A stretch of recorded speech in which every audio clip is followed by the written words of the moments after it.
Hello out there! Welcome back to Table Talk, Discussion, and Discourse. I, as always, am your host, Alejo, aka Radon95. I, as always, am your secondary host, Aiden, aka ItsSneakyAdolf. And I, as always, am your sleepy boy, Boo, also known as Prince Boo. Well, Also as known as usually. the guy who's working with people who potentially have coronavirus, It's Boo. true. It's true. Yay. Hey. Don't cough into the mic, you'll get us sick. Oh, God. My corona. I got the Rona. That Rona. Big yeah. Rona's coming for me, boys. Yeah. Oh, watch she coming? She thick. Yeah. I'm joining Boo in the sleepy boy territory today because I just woke up. So, woo! Let's do it. So today, before we begin, just a reminder that you can find this podcast every Friday, 4 p.m. Eastern Standard Time, on our YouTube channel. So you should check that out, and also on most major podcasting sites at 12 p.m. Eastern Standard Time on Mondays. Cool. Don't forget, there's also our Devils and Dice. Wow. Gets posted on Wednesdays at the 4 Our p.m. gift to you. Indeed. Boo, are you in the watch together? Oh, shit, I left. Whoops. Nice. My bad. There we go. You're good. I am now in. So, Rona. I just noticed your name. Nice. So today we're gonna jump straight into we have opinions on splitting the party. We have one opinion, and it is the right one. It is the right Yes. one. Usually everybody's like, "Don't do that." Ah. Yeah, and then it invariably always fucking happens multiple times. Yeah, of course. There's no way to prevent it, unfortunately. Well, not unfortunately, because it can be something cool. Yeah. It's really just something that you gotta work with. And if your game is bad, chances are it's bad. Yeah. It's true. You split the it's party, true. cut their hands off. Yes. Yes. So let's see. We are going to start today with a lovely little video by Matthew Coville.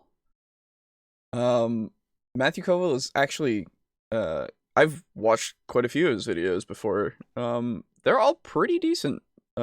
He's pretty succinct with, well, no, I guess succinct isn't the word. Well, no, I think he's succinct. He knows what he's saying and he conveys it well, as far as I'm aware. But then again, it's been a while since I've watched it, and I've said that about a couple of things, and sometimes, Yeah. I've never seen any of his content, but I've heard good things about him. Yeah. He, as far as I'm aware, runs things a little more hardcore. I think that's how it's been put. Oh, really? Yeah, I think his games are a little more likely for you to die in. And he also does, I know for a fact, because I watched a single session of him DMing where he presented a scenario in which there was going to be a combat, and he allowed them to make a plan out of character, like as he presented the scene, which was interesting. And it was kind of, it was like, I think that's fine, because having a metagame plan when you can actually see the area, because he had like miniatures and like a whole scene built out and stuff, and then they were able to like overlooking it, sort of. Exactly, yeah, and they were able to place their characters where they would be, where they would have thought to be, and so it was interesting enough, and I think it's fine in that respect, but it would have to be like many things, kind of situational, I think. Yeah. But yes, shall we watch what he says about splitting the party? Nah, I'm not feeling it. Oh, okay. Well, Yeah. I guess I'll just shut the Podcast whole over. podcast Yeah. down. I don't feel like it tonight. Let's just go play Sea of Thieves. Yeah. Episode what? And we're cashing it in. Yeah, right. Episode 11. Oh boy. Fucking Oh. Raid Shadow Legends, Arc Oh, no. Knights, NordVPN, and then Yeah. by now Mhm. got all the important shit out of the way. Oh yeah. Okay. All right. And here we go.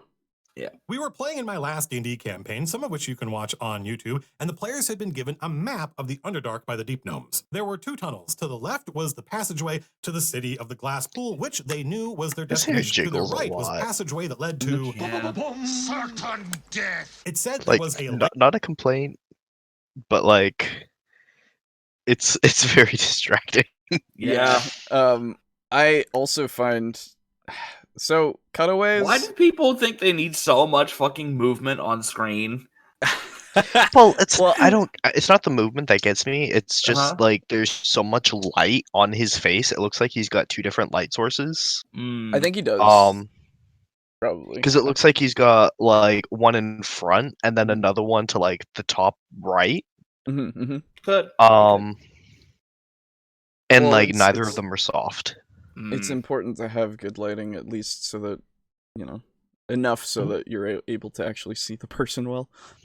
Yeah, but like when it causes like the luscious bouncing to and fray of like your hair to look not too dissimilar from like some butterscotch jello, Oh.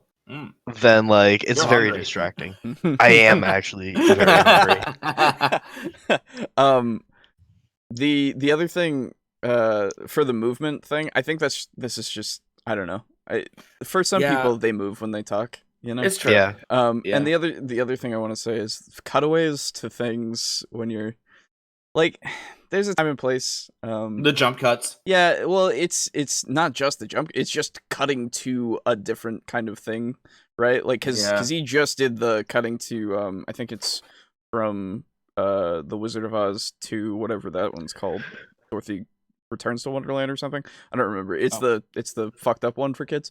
I think that's what that's from. I don't remember. Well, I find cutaways, at least in the beginning of a video, very forgivable because you have like, he has a 10-12 second like intro time and then he gets into the topic with visual examples. I find no problem with that. Yeah, I know it's there If it's something for... that persists through the video, then that would be a thing. Yeah, exactly. I know it's there for quote unquote comedic effect and also just to find... I feel like it's more just to find something that fits, though, in the sense of like a quote.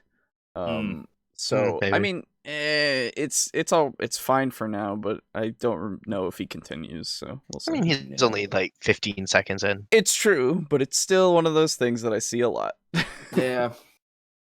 lightning lizard down there, and the gnomes explained that they had never been past the lightning lizard. It was too dangerous, and that many adventuring parties, just like the player characters, had been down here looking for treasure and tried to fight it.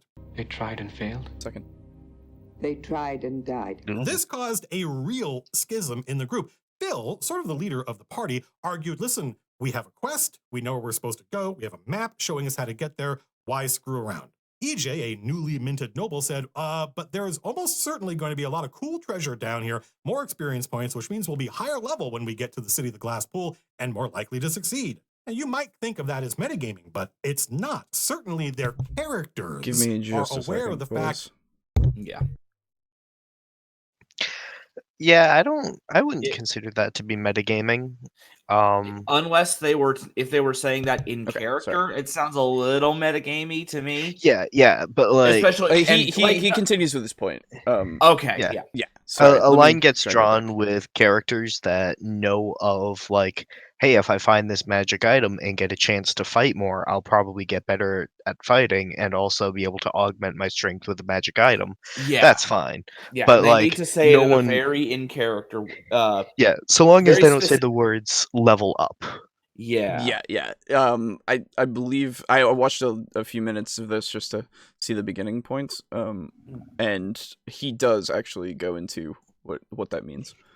Going to be a lot of cool treasure down here, more experience points, which means we'll be higher level when we get to the City of the Glass Pool and more likely to succeed. And you might think of that as metagaming, but it's not. Certainly their characters are aware of the fact that they are much better at being warlocks and eldritch knights now than they were when they set out from town. They argued about this for about an hour. It was a huge, big conflict in the group. And at the end of the night, they had to agree to disagree. I encouraged them. I let them know, listen, we're all coworkers. We all are going to be here tomorrow anyway. We'll be here for the rest of the week. I can just get together with Phil's half of the party tomorrow night and EJ's half of the party the night after that, and we can both play through your adventures until eventually you meet up again. I, the dungeon master, was advocating, in other words, to split the party. I think we better split up. Good idea. Yeah, we can do more damage that way. Hey, This is a good quote, funny scene. Yeah, it's a great quote, but stop overdoing it, please. It's it's rule of threes. You do it anymore, it's a Yeah. little. But I in that situation, I would also be like, yeah, okay, cool. The problem that I see is that having that kind of time, right? Yeah, Yeah. nowadays, like, Yeah, woo, well, especially man, if now. you have that much time, man, I fucking envy you. Yeah. Well, to be If you're fair, I able think- to meet every day like that, then like by all means, that specific situation's not a problem. Oh yeah. Yeah. I know they make things like they work together in the same company to make like game kind of stuff. So they obviously have at least time. Yeah. But it would be interesting to be able to do that. I don't know if I could even run a session every day these days, Yeah. right? Like Yeah.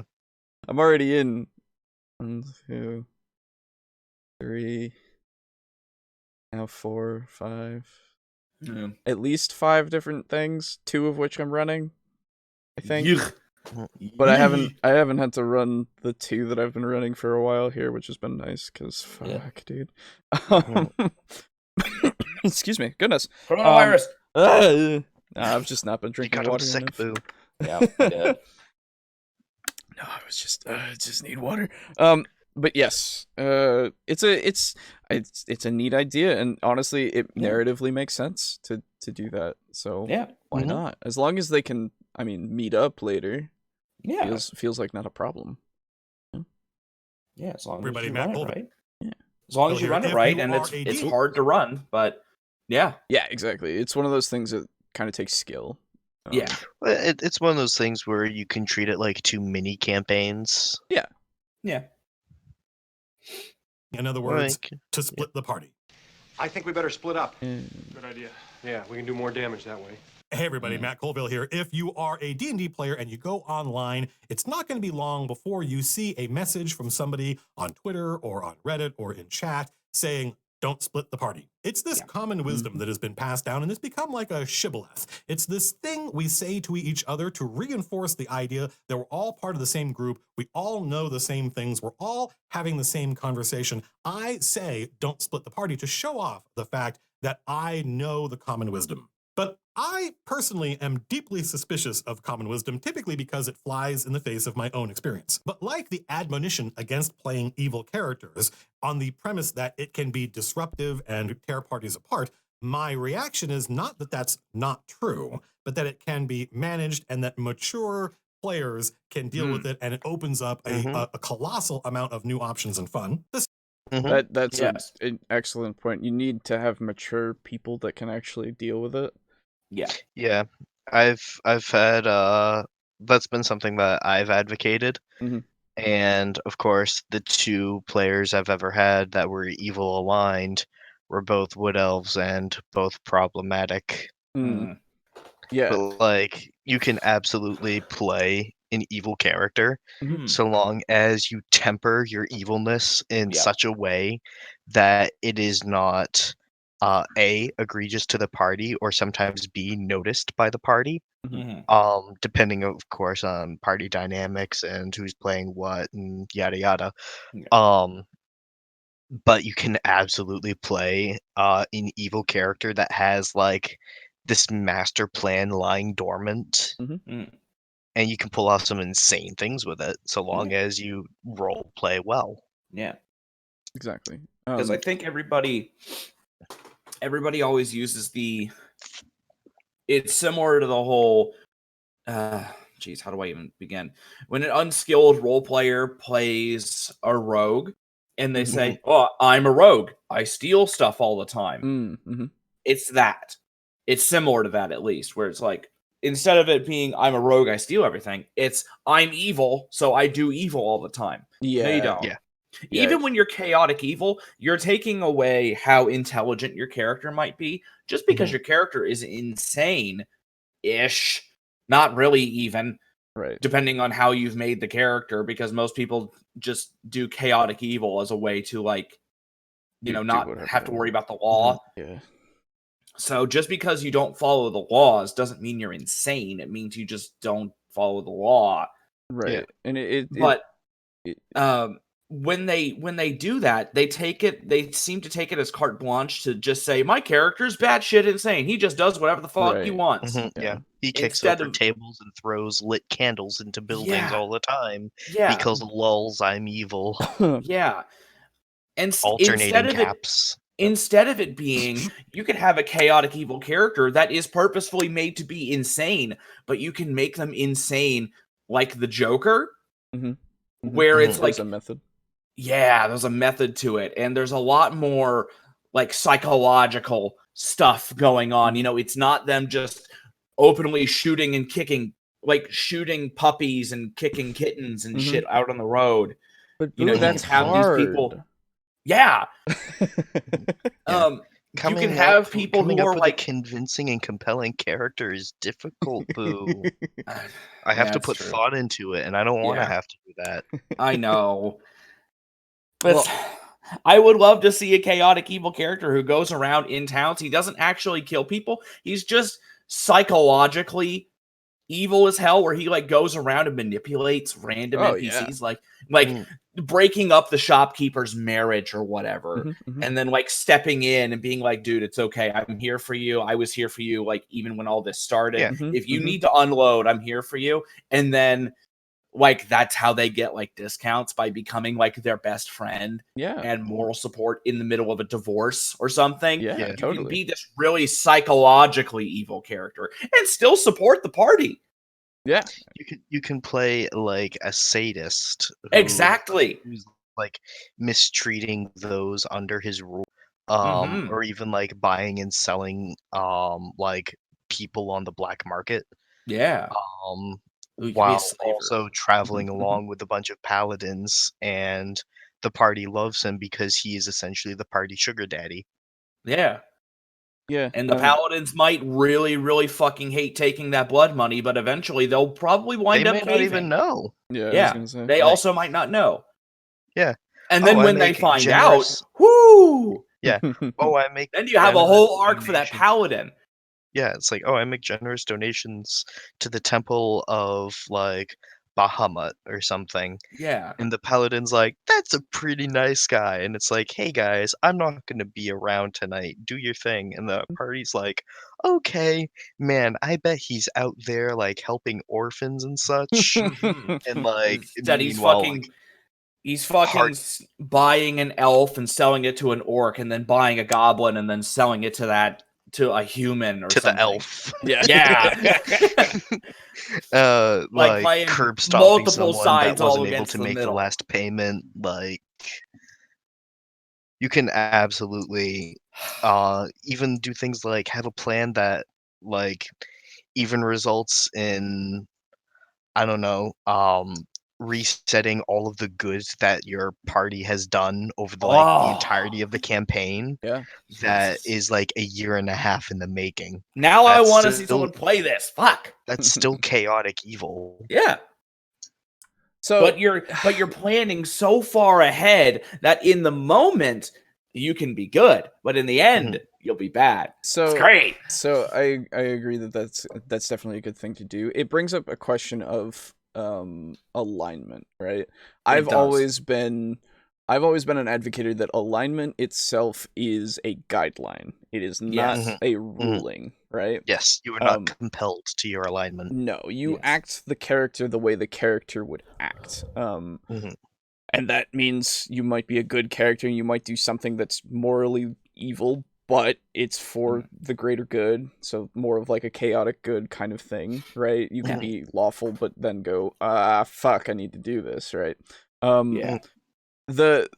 So it becomes this weird kind of thing of like some of what you say sounds more less chaotic, more planned, which to me goes more lawful, because lawful isn't just a law, right? It is your code of ethics, your code of whatever you do.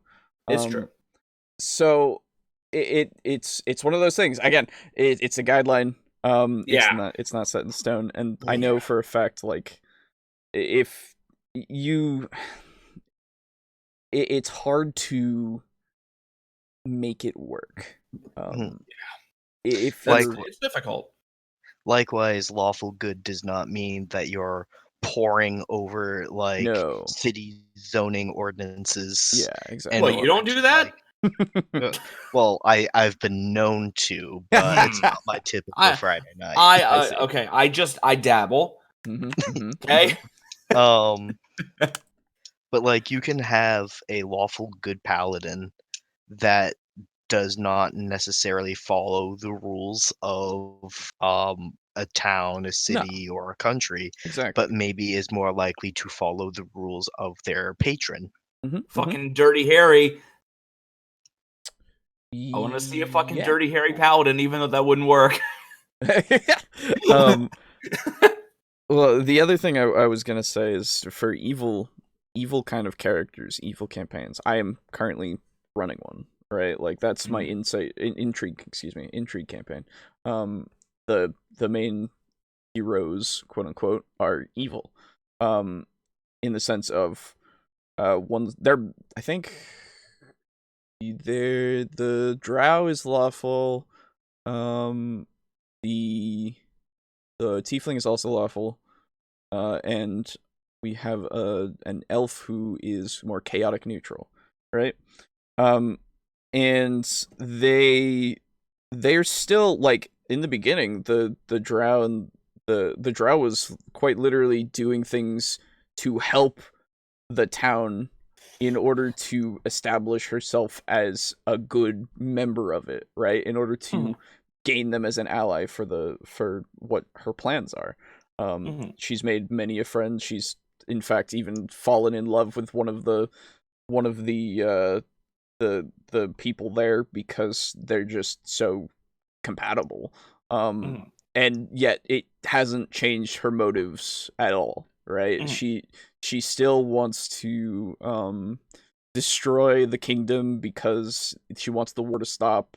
But she's a sadist, yes. And she has contingency plans in order to make the most out of people. Whereas the tiefling is more of a sociopath, who is using people to gain more favor as well, and excuse me, and to kind of use, like, he's definitely used sex in order to get people to favor him more. He doesn't understand how emotion works very well. So he's still he's in fact playing the character like textbook sociopath, which is really interesting to see. And my third, who is the elf, is a part of a organization that is ultimately trying to destabilize the kingdom as well, and is more in it for fun, right? And enjoys the idea of torture and fear and all that kind of stuff, to get information and gain what they need to continue to do their work. So, and they all, I mean, they've had their little spats, right? Because evil is hard to work with, right? When you're a different kind of evil. but it is something that is beneficial, and they are working together, and it's ultimately interesting to see where that goes. And so, and everyone that is in my party is mature enough to understand and to talk things out. Good. So, I mean, it's one of those things of you have to understand differences between like character and player. You have to understand that that they, like, even when they had their little spats because of choices that were made, they were still able to go, you're playing your character really well, right? Yeah. Like it's one of those things of like, this totally makes sense. It doesn't change the whole like moment of fuck you, right? Yeah. Like because the character is like fuck. But it's still one of those things of like, yeah, we can still at the end of the day go, this is fine, this works out. So it's one of those things. That's why splitting the party as well, like it turned itself into 2 campaigns actually. That's why I have 2 campaigns going, because one set of characters was like, I want to go this way and do different things, and they were like, but we don't want to do that right now. And they were like, okay.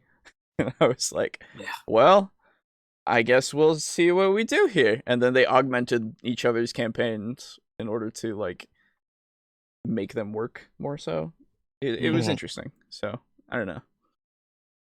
Anyway, keep talking to me, Colville.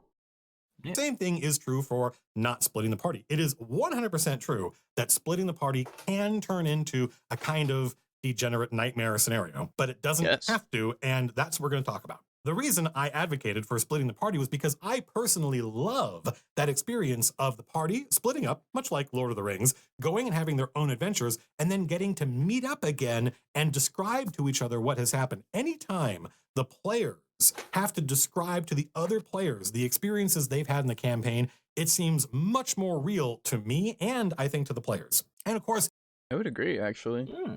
That's like being able to recount. In fact, like it's one of those things. I think, I don't remember how long ago, but I read something where when people talk about D&D and they recount stories, it was found that they are using basically part of their brains that makes it seem like they in fact lived those memories, right? Like it's one of those things of like, it feels like you did this because you recount it with such detail and such, that you lived through it. It's interesting, and because you did. D&D is real life. Yeah, it is. Every time I roll a dice, I hurt. No, every time I roll dice, you get hurt. Yeah, it's true. It's true. I actually, as a DM, I love splitting the party when the DM splits the party. I hate splitting the party when the party chooses to split. Like, for instance, I had a dungeon I set up wherein upon their entry, based on their marching order, I assigned them numbers 1 through 4 and rolled a d4. And that was the person that got attacked by a bone claw was the spell sword. And bone claws can reach out and like extend their hands and grab someone and then teleport away with them. And it teleported him to a jail cell because part of the dungeon that they're in was a secret like lab facility. And the bone claw was deployed basically to be patrolling and defending the area, and also collecting specimens, I take it. Yes. And like the spell sword is in jail and trying to figure out his own plan to get out, while the party is also going like, oh my god, we have to go find Astav. We need to make our way quickly also without alerting anyone because we're now down a person. It's going to be so much harder to fight. And as a DM, the whole time I'm just sitting there rubbing my hands going, Yeah, it's definitely different if you're planning on it, instead of having the party plan on it. Mhm. Although I don't know, I think I find it funny and interesting when they come up with plans that actually make them split up, because it's one of those things of they understand the consequences. I would hope, right? Hopefully, yes. At least for my group, they understand the consequences. They choose to stick around more so, most of the time. But they would understand if they go off and do something, they will have no support, right? It's one of those things, and if you fuck it up, oh man, one of you is gonna get mad at the other. Yep. And that's what happens, and that's happened a couple of times, and it's like, ooh, but it does add to that kind of inter-party kind of connection, I think. One of the things I recommend to every up and coming DM DMing a party of first timers is there's that song, don't you know you never split the party, keep the clerics in the back, keeping like fighters hale and hearty, wizard in the middle where he can shed some light and never let that damn thief out of sight. And that's one of the things I recommend every DM show new like first time incoming players of explain to them the dangers of action economy, and when encounters that are balanced for a whole party are sprung upon a person by themselves. And it's one of those things where I consider to be almost like mandatory research. Yeah, yeah, I would say for new players, definitely, because then they have that, and then it depends on how they are as they're playing.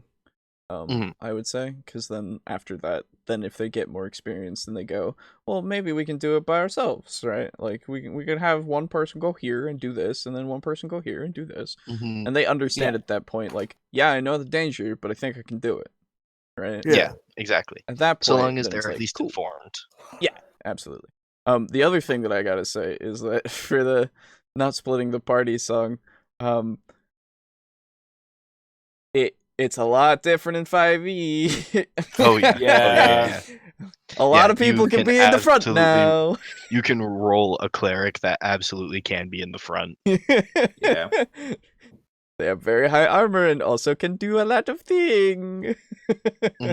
It's one of those things. It's not really the specifics of the course and party tactics that actually matter.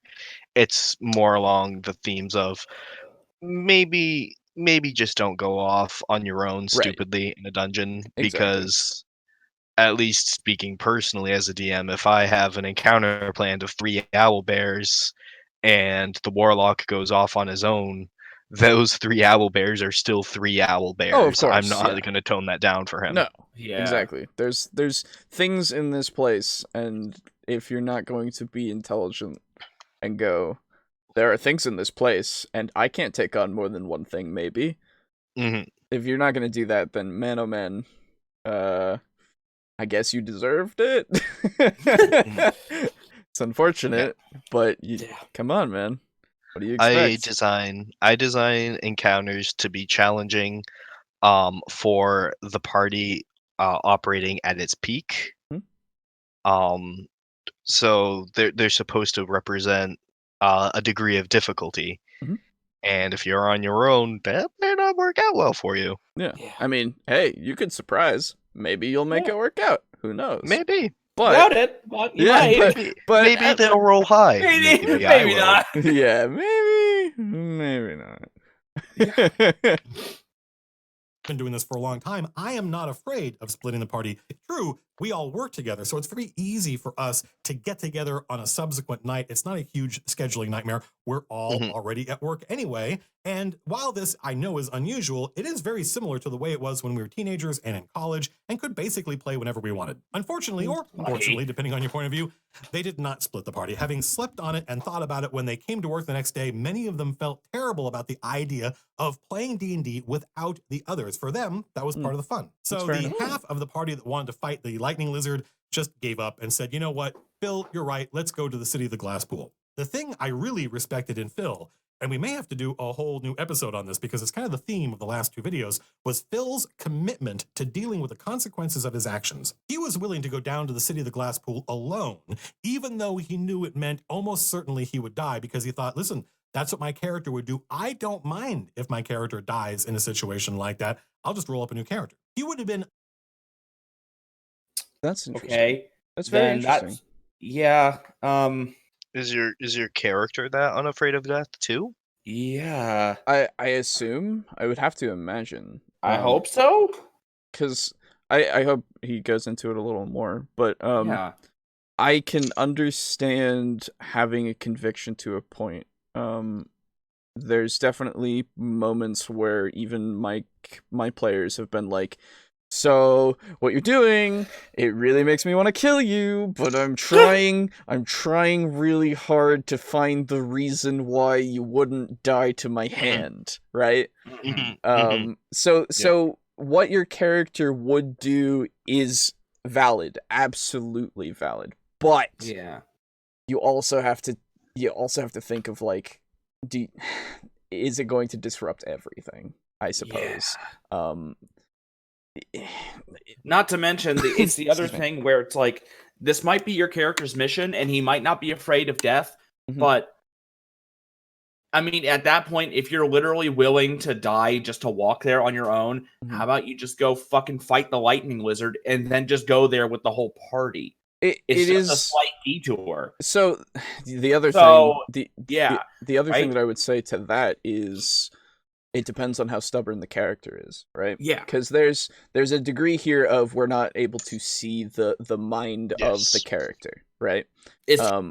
Or the player. Or the player. It's exactly. But again, I can understand having a conviction and wanting to stick with it. And in that case, I'm glad he was okay with the fact that he just might lose the character. And it might not be tactically sound to go alone, but I can again understand where you would go there. It's one of those fine lines again of like, what my character would do is not an excuse all the time for everything. Especially if you're like being a shitty person. Right? Like, I'm a rogue. Which again, we have no context to know whether or not he was doing that in this case. Exactly. I don't think so. I at least give the benefit of the doubt here because I have no reason not to. Especially since they worked it out the following night. Exactly. Yeah. But that's what I was gonna say. The example that I like to give of it's what my character would do being shitty is like, I'm a rogue and I steal from the party members because I'm a kleptomaniac. It's what my character would do. I'm like, dude, really? Come on, man. Also, in that same vein, is I'm a bard, so that means I'm a horny fuck who's gonna go bang the succubus and get us all in trouble. Yep, I'm a musician with a high charisma score. Look at me as I creepily hit on every NPC. Yeah, exactly. There's again, there does to exist that whole measure of your character's still going to be somewhat intelligent. Like, your character is a kleptomaniac. That's fine. But like, your character also has like an intelligence score of 13. You're a clever enough cookie to know that, oh sure, I can steal 10 gold out of this person's pouch, but that's also a fantastic way to wake up with a dagger in my throat. Yes, exactly. And like, the return on investment is not great. No. It's really not. It's like, again, it's one of those things that just take a step back, think about it, right? Adventuring with these people nets you 10 times more gold than you can make on your own. Trying to go for an extra 10 or 15 is not going to help you. Yes. unhappy to lose Graves. He liked Graves, but he would have been happy knowing Graves died doing what the character would do, and that reality, that verisimilitude, has value. I think if all the Okay, so he does explain. So there is something to be said about a character that goes in and is content with trying to their best degree, even when the odds are stacked against them, and dying for a cause that they believe. Sure, cool, absolutely. It's just, I don't know, man. Glad it all worked out. I mean, maybe there's like a time constraint or something. Could be. Again, we don't have That's the full only thing I can context. think of, but yeah. So, I don't know. Yeah. players are mature and willing to deal with the repercussions of splitting the party, then not only can it be realistic, and this is what the characters would actually do, it can be a lot of fun. In my friend John's campaign, this was about 25 years ago, we were playing high level, like 13th level mercenaries, given a job to infiltrate an evil keep and rescue some person or some object within. One of the players was playing a high level master thief, and I looked at that player and said, okay, go get us a map of that place. He did. The rest of us did nothing that evening while we watched Craig infiltrate the keep, making stealth rolls, assassinating those people who detected him, and coming back with a map of the keep, where all the guards were, and where all the traps were, where all the secret doors were. And even though we split the party, and I did basically nothing that night, it was cool as hell. It was very dramatic for us to sit and watch Craig, because at any minute there's still he could be tension. caught and ultimately killed, and there was nothing we could do. He was so far ahead of the rest of us, there was no way we could have helped him. That Yeah. Rogues doing rogue things. Yeah. You utilize everybody's skills to a degree of like competency and hope for the best. Absolutely. Yeah. I mean, It would kind of suck for that rogue if he did get caught, and then it's like, oh, obviously it seems like they agreed to that kind of thing. Totally. It's like, if I go in there, nobody can help me. Yeah. But it would kind of suck to go in there, fail one fucking stealth roll, and be like, oh shit, I'm dead. Yeah, Mhm. no, it would suck, but again, at that point, Such is the life of a rogue. yeah, Yeah, it's totally. true.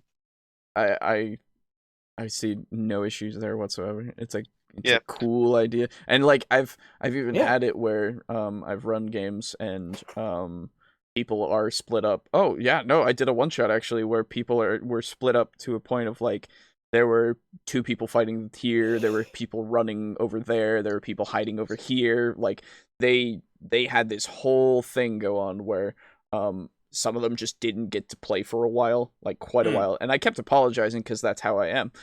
But they were all like, no dude, it's cool, I enjoy watching like this chase scene and I enjoy watching that fight scene, and like all of this kind of stuff is happening and it's cool to see. And I was like, cool, I'm glad. It's just one of those things of it has to be entertaining to a point of like everybody's okay with it, right? And I don't like excluding people out of things, but when people go, I'm gonna go this way, oh fuck, right? Kind of winds up happening. It kind of winds up happening, and then I feel like a bad person, so I go, I'm sorry. But Yeah, like, such is the nature of the beast, I guess. If you're herding cats through a catnip factory, yes, they're gonna split, and you can't devote the same amount of attention to each. Mhm. And that's a happenstance. That'll just happen. Like, yeah, no, of course. It's one of those things where I personally go and I feel like if I go to a person and I say, what do you do? While I have then gone on for like maybe 10 minutes with this other person, right?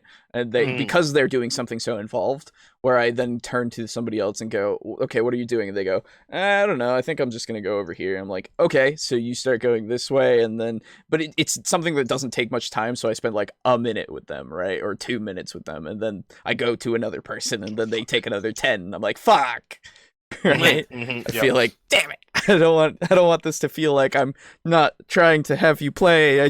You're not doing anything right now, and so many things are happening, and the moment that like the party splits and a member of the party is like, I'm grabbing a beer, I'm like, yes. Yeah. Oh yeah, it's definitely helpful, but I also just feel like shit.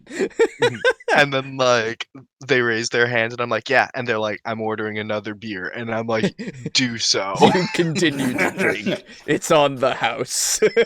Yeah. You and the bartender just having like a great conversation between the two of you. He's just pouring you a drink just because you're keeping him company. Exactly. Oh man.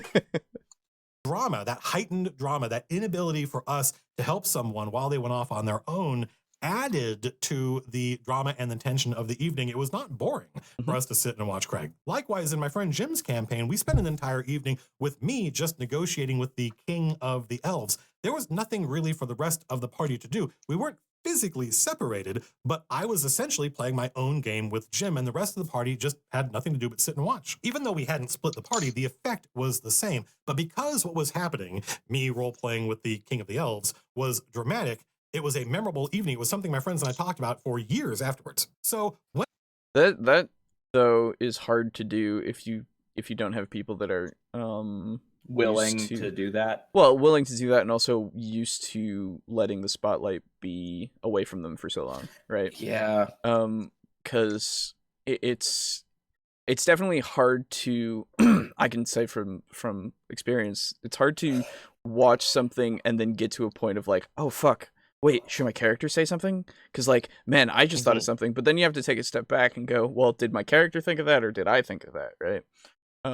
There's also one of those things of like, I'm glad this was super engaging for everyone to like watch, and the drama was there, and like I've had moments like that definitely that have happened where I'm just talking to somebody and they're doing most of the talking, and I can understand in this situation of not trying to, you know, point to another person and say, well, you should talk now, right? Because at this point they're all experienced enough that you don't need to worry about them not role playing, right? Like we've talked about the newer kind of players who don't get to role play and they just are quiet for a while. It's a different situation there, because you're trying to introduce somebody into actually kind of having excuse me, actually kind of having a voice and being able to be heard and having that confidence, right? Whereas here, it's like everybody knew that this situation, they had nothing they could do about it. It seems, right? Like, they had nothing they could say that would add anything. He seemed like he had the most knowledge. He was already talking to this king. It seems like a fair enough kind of situation. And I hope that people can understand that there are going to be situations like that in D&D, where you need to just shut up. Because like whenever something like that were to happen, it's good to think about it like a courtroom case. Yes. Where you have people talking and they are not any more main character than you. Yes. But you don't have anything to offer here. You are not in the position to offer anything here. You might think that you are, and you can technically offer something if you ask the person offering to mention it. But that's not for you. And that's like outside the conversation. Like before that even happens, they're like, okay, be sure you mention this and this and this. Yeah. Oh, yeah. Totally.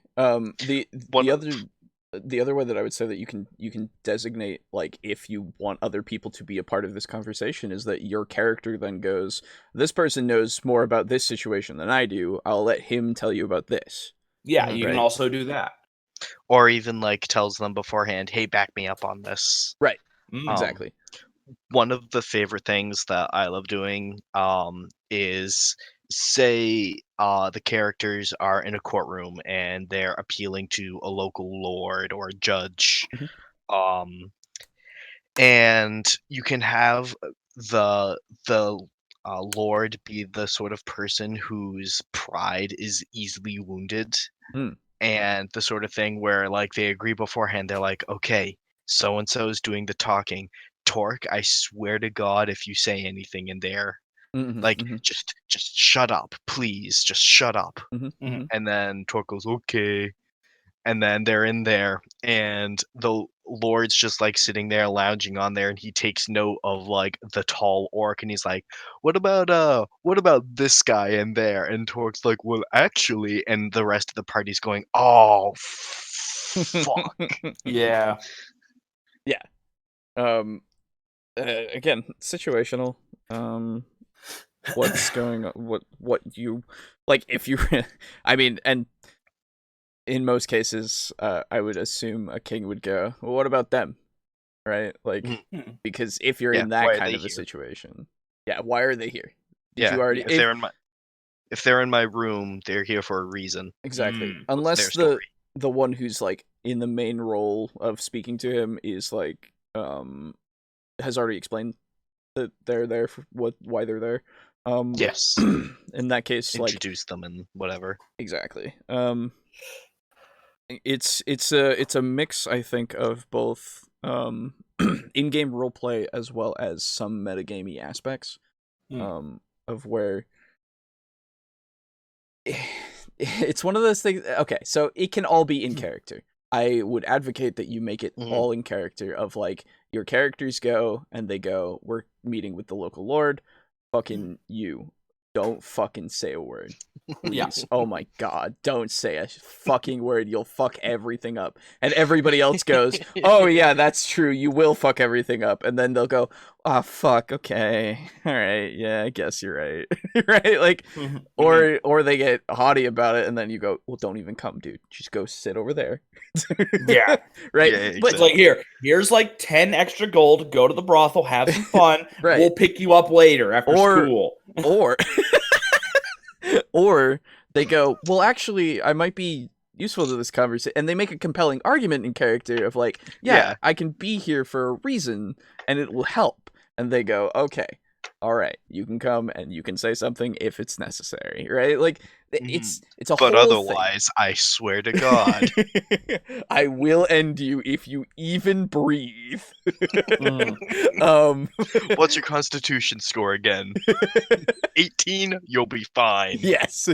Yeah. And then I just imagine they walk in, and as soon as they get up to the Lord, the one guy is like starting to turn red. No, he just immediately takes a big gulp of air and just sits there. And the Lord's like, why is he doing that? And then everyone's just like, oh, you piece of shit. And then the one who's like, no, that's just what he does. He just does that.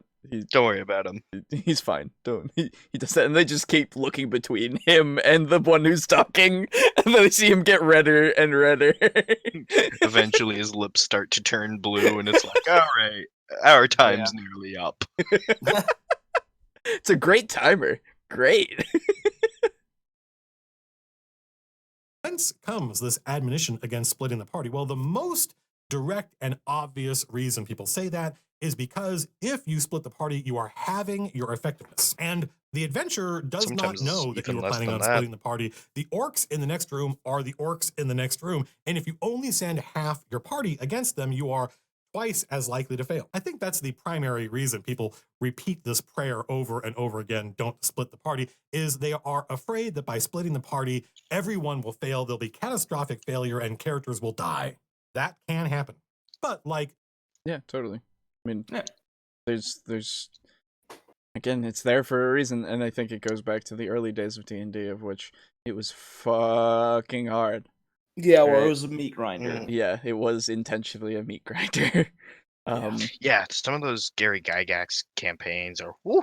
They're fucking, there was, like, I remember some of the stuff that is out there that he put was, like, did not like.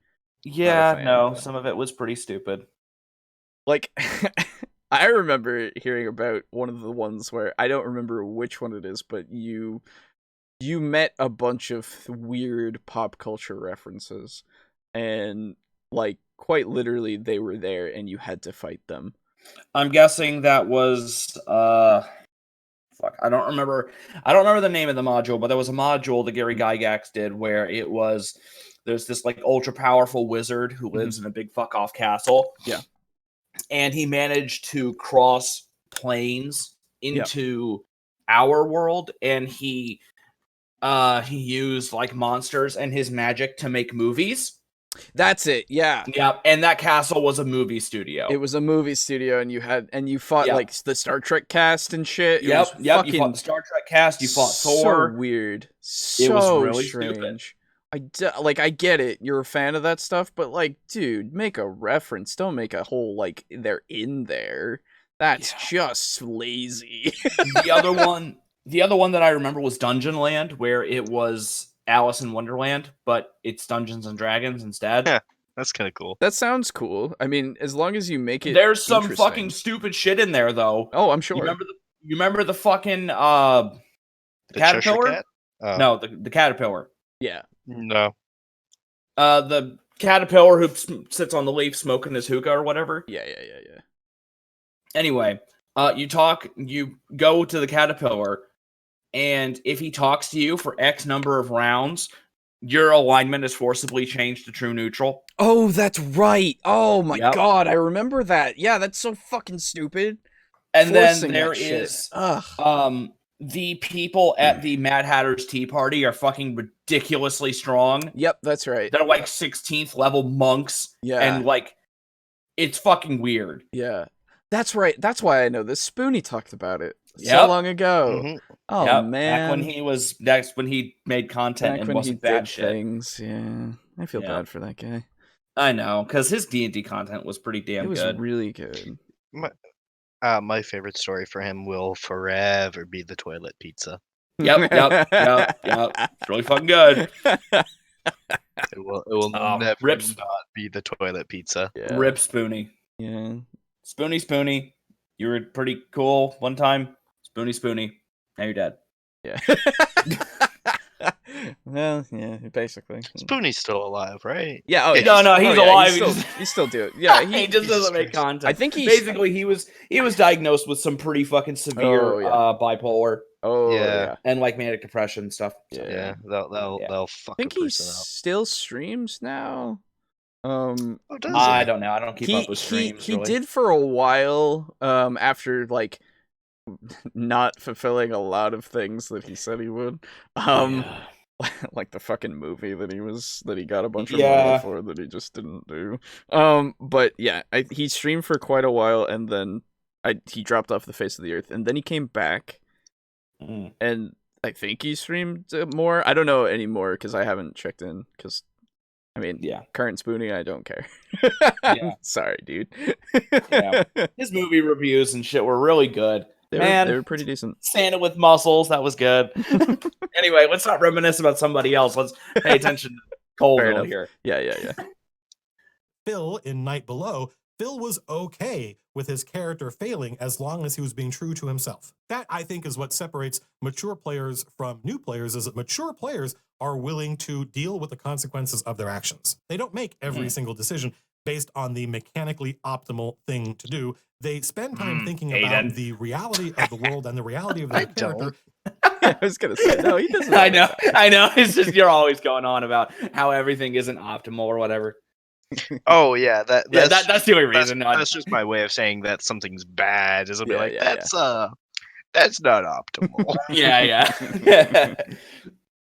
And they That's enjoy me being making quirky. decisions, even if those decisions can result in failure, that are true to that reality. Splitting the party in two does double your chances of failure, but if you're in an adventure where, for instance, there's a time limit, splitting the party can increase your chances of beating the clock. Splitting the party increases your chances of failure, and that increases the amount of drama because now the characters have to survive and thrive with fewer teammates, and that can be exciting. But there's another reason players say don't split the party, and that's because, like the group I was describing at the beginning of this video, people show up to the table because they want to play D&D with their friends. And many of them will start to feel uncomfortable and unhappy at the very idea of splitting up and going their separate ways. They will think to themselves, well, I could have stayed home and played a video game if I was going to play a game by myself. I think that, again, Yeah. Oh well, I'll let him make his. much like playing an evil character is an issue of trust, they are not yet aware because they haven't done it, that them watching the other group do something cool on their own and then switching back to them while they do something cool can be a lot of fun, can be very dramatic. But you can't. I agree. Yeah. It's one of those things of like if you just have that moment of like the spotlight doesn't have to be on me all the time. I can watch somebody else do something and still get just as much enjoyment of like, oh fuck, are they gonna succeed? Right? Like, oh, is this gonna be something that helps us in the future? That'd be cool. That'd be super cool. And then you find out that they go and they do something just for themselves, and you're like, oh fuck! But it was still super entertaining to watch. Not to mention, if the people that you've split off with are doing something super dangerous, you can watch them do something super dangerous in the game and not have to worry about your character. Oh, That's a selfish way that you can enjoy Oh it. yeah, that's true. It's like, oh man, they're all that's- fighting this beholder. Let's just fucking watch. Is he gonna get disintegrated? No. Oh man, he got thrown like 30 feet. That was pretty fucking cool. No. I'll Oh man, he got hit by a fully fucking admit I do burning that. ray. Now he's in the anti-magic shit. No, you know. Oh, that reminds me. I have a question for you guys later. It's not related to the podcast, but Okay. it is D&D related. Okay. Yeah, I was gonna say definitely that's a because like while we were doing this session and Brogan was fighting those goblins, right? Oh yeah. The fucking like Aiden was drawing the stands and Yeah. and I was Yeah, over there. great. I was paying attention vaguely, right? Yeah. Yeah, But yeah. it was You're also like, neat. oh, is that a beholder? I'm like, it is now. Yeah, exactly. Right? Is that Like, Xanathar? I'll start drawing a goldfish. Yeah, right? Like there was other things to do, but we were still like paying attention and like Oh you know, yeah. Yeah. Especially at the important moments when he fucking snapped, when he turned it into a fucking ball of mush Yeah, in the first exactly. round. Yeah. And then he fucking, like when the other one hulked out. Yeah. Yeah. And I started drawing the other goblin in the stand saying say yes to drugs, kids. Yep. Yeah. And like Like it was fun to watch. It was really Yeah. fun. but one of the advantages of being like ADHD is you can do 2 or 3 things at once and still be paying full attention to all of them Yeah. while also simultaneously paying none. Mm. You need Yeah. to learn to harness the energy. Mhm. Otherwise, Really it'll destroy you. psychoanalyze your players and try to convince them that the thing that they don't want, they really do want. If the players feel weird and they're unhappy about the idea of splitting the party, you have to respect that. There's 2 basic ways to split the party. There's the sort of advanced way that I described earlier, where each group literally splits up and you play at different times of the week until you both meet again and resolve. I think that is pretty rare. There are, in this day and age, I don't think there are that many groups that can afford time-wise to do that. But if you can, Yeah. I'm so glad he's making that point. Oh my god, Yeah. yes, thank you. God, because Because, like that is I was gonna say his situation is very atypical. Yes. Yeah. And I'm glad he recognizes that. it's spectacular. The other way, and the way that requires a lot more engagement and patience on the part of the players, is splitting the party while they're all at the table. And the dungeon master, this is the tricky part, having to spin these 2 plates and keep both groups happy and engaged while switching from one to the other. I think this is basically impossible in combat. I think there are some very simple combat scenarios, detecting traps and discovering that there are enemies beyond the door. I think those are the kinds of things you can do with a split party, everyone at the same table. But actually trying to run 2 different combat scenarios at the same time, I've been doing this for, I don't know, since 1988, so 30 years. I don't think I've ever done that. I don't think I've ever even tried that. So you, as a dungeon master, if the party wants to split up, you have to be willing to say, no. If you don't have the capacity or the desire to actually physically break up into different groups and play at different times, you, the dungeon master, are suddenly now on the hook to run 2 entirely different combats at the same time. That seems like a nightmare to me. And at this point, it's time to talk to the players about the social contract we've all entered into together. And that is, I have agreed and I am willing and excited to run D&D for you folks, but there is a limit to my powers. And running 2 groups at the same time, Yes. I'm sorry, there's no way for me to do that. Preach it. Yes, Yes. exactly. That is a perfectly that's a wonderful well point. put point. Yes. Yes. Like quite literally, if I had, oh my god, I can't even imagine it. I mean, I can imagine it, and I already know sucks. I already know how stressed I am running combat anyway. Like just as is with a full party. It is not. I could not do 2 separate combats. Oh my god, no. Yeah, how would you even? What would it be? Like this combat takes all of their turns, and then this combat takes all their turns. So, Would you fucking stagger them? Because that would be fucking Jesus. Could you imagine staggering them? What I've had briefly Mm-hmm. to run 2 combats simultaneously. I'm so sorry. And it was when it was actually during the Bone Claw incident. Oh, Yeah. And what I just did was, as one group got into combat, I did like 3 rounds with them. Mhm. And like once they got to a point where like the combat had somewhat stabilized, Mm-hmm. I went back to like letting the other person role play a bit, and then they sure. found themselves into combat, and I immediately went, okay, well, fuck it, your combat can wait. I'm finishing their combat Yeah. first. Oh, yeah. Yeah. Yeah, that's probably the best way to do it, because, like... And I think, honestly, most players would be like, yeah, okay, that's fine. Yeah. Oh yeah, Unless no, they're the like selfish kind. no one complained. They were like, yeah, you do what you need to. Yeah. Yeah, like my example beforehand had been the somebody was in a chase, somebody was hiding, and then somebody was in combat. That was a lot easier to do, because I did a round of combat with the combat perspective. I did a round of the chase, and then I looked over and they were like, "We're hiding." I was like, "Cool." We had something similar happen in the animal campaign and the last session that we played. Because I remember the house was on fire. Mike's that's character right. was firing off like eldritch blasts, Yeah. and I had carried the person that we were supposed to kidnap or kill. Yeah. And I just had his unconscious body slung over Mock's shoulder, and I was like hiding on the roof. That's true. That Yeah, is and I think true. I was like down on the street somewhere. Yeah, you were on the street Yeah. also helping with the combat. Yeah, Yeah. and guards were coming, and I was just like, nah. Yeah, no, quite literally everyone else was in combat except for you, I think, Aiden. Yeah. Now that you mention that, I remember all of us fucking convincing Brogan's character to go seduce him. And then I handed him my manacles, like, here you go, these might help. That's right. Oh my god. I actually, I've been looking for, there's a certain homebrew enemy I wanted to use in my campaign that's very similar to the clickers from The Last of Us. Ooh, And I'm pretty sure I was talking with you about it once, Boo, because I was trying to find vine blights. Yep. Mm-hmm. And I couldn't find them anywhere because I didn't know what their names were. Yeah. And I was just searching tree enemies, and I found these by the clicker enemies by mistake. Mm-hmm. And they're not exactly clickers, but I've been searching for those enemies now for the past 3 days. Oh, good. And I was searching through all of the group chats that we're in, and one of them was some meme about us throwing Alejo's plan awry with splitting the party 3 different ways during the animal campaign, and I was just like, yeah. I remember that. Yeah. Yeah, that would have been a thing. Yeah. I would have been super happy about that.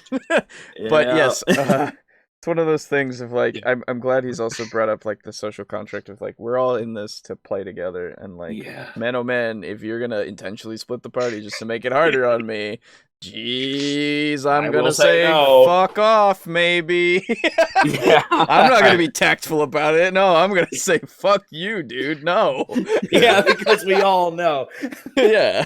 I just found the meme, and it was when Alejo makes a quest giver character, and our plan switches from get a job from him to kill him to fuck him back to kill him then to kidnap him. All in the span of like 5 minutes. That's right. Yeah, that is great. Yep. That was a thing. Oh, I missed that. I do. Yeah. Like, splitting the party can definitely make absolutely memorable scenes. Yes. And it's one of those things where if we ever like decide to play the animal campaign again, I know exactly where I am. I still have Mock's character sheet. Oh yeah. And I am ready to go. I still remember most of the things too. It'll be Yeah, a I little do bit too. weird for me to like look back and retrospectively do things, but it'll be interesting. Definitely. Yeah. I'm pretty sure I still have Ralph's sheet. I think like- I still have Ralph's sheet. Even to like if we started it back Yeah, I up do. and we were just Nice. like, yeah, whatever happened. Let's just finish up this mission and start on a totally new tangent with Sure. a party that now happens to know each other and have that chemistry already. Yeah. Yeah. that would be fine too. Absolutely. Anyway. Yeah. We should start up the animal campaign. I don't know. God, then you'll be in 6 I campaigns. was gonna say then I DM 3 campaigns. Plus, we have Thursdays already booked. It's my campaign, Yeah, bitch. it's true. You describe it that way, I am sure your players will understand and try to work out a solution that doesn't require you going insane.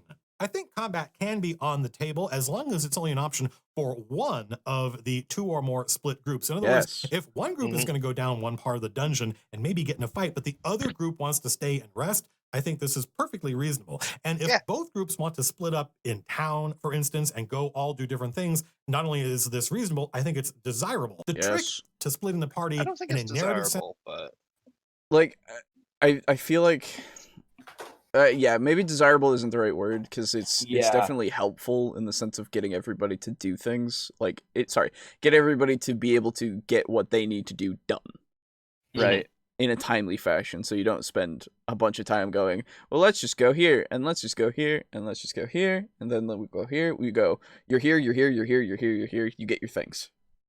Yeah, because I tend to role play out every scenario. Same. As such, when the party talks to like 4 different NPCs, I'm like, great, now I have to remember 4 different like social encounters at once. And like try to bang those out. And if those social encounters wind up being like, oh well, I do actually potentially have a job for you, like now we've got to go through this, and that's one of those things where a very simple, like, everyone splits up and buys one thing can take, like, a whole session. Yeah, that's fair enough. Yeah. And since the way I build my worlds, when I actually take the time to build them, like, all the characters that you will most likely talk to, and that includes shopkeeps and, like, maybe the town mayor or, like, a guard or a guard captain or whatever, they'll probably all have something to say. Oh, yeah. And so it gets kind of hard to... It starts bogging everything down when every person has a thing to say, and it makes me lean away from it for the moment, and then I might forget about it, and then it's like, why did they not say this the first time we met? And then blah blah blah blah blah. That's a thing for me, but it sometimes makes it a lot harder to actually fully role play out a scene when you're doing it for technically one person and you have to do it 4 times rapid fire. Yeah, totally. Yeah, that's one of those things where when I finally got character feedback, they're like, I'm totally okay with you just saying you go in, you buy it, deduct this amount of gold. Yeah, that's not because the characters are bad, but because like we also want to get to action. Right. Yeah, and I'm like, cool. That's something that I've tried to do more so with things that are just like, these are mundane things. Unless you're going there to talk to them about something, like unless you bring up, oh, I ask them about this, then I won't even think about who the person is, right? You went to the blacksmith, you wanted a sword, cool, let's go. But if you're going in there, you want a sword, and then you go, hey, also, do you know about like the sewers? And they go, then they have to start talking, right? And then you mysteriously hear the sounds of paper flipping, and also some dice maybe being rolled, and then they go, it's like, let me just get the town brochure here, and they just go, excuse me while I spontaneously grow a last name and family. Yeah.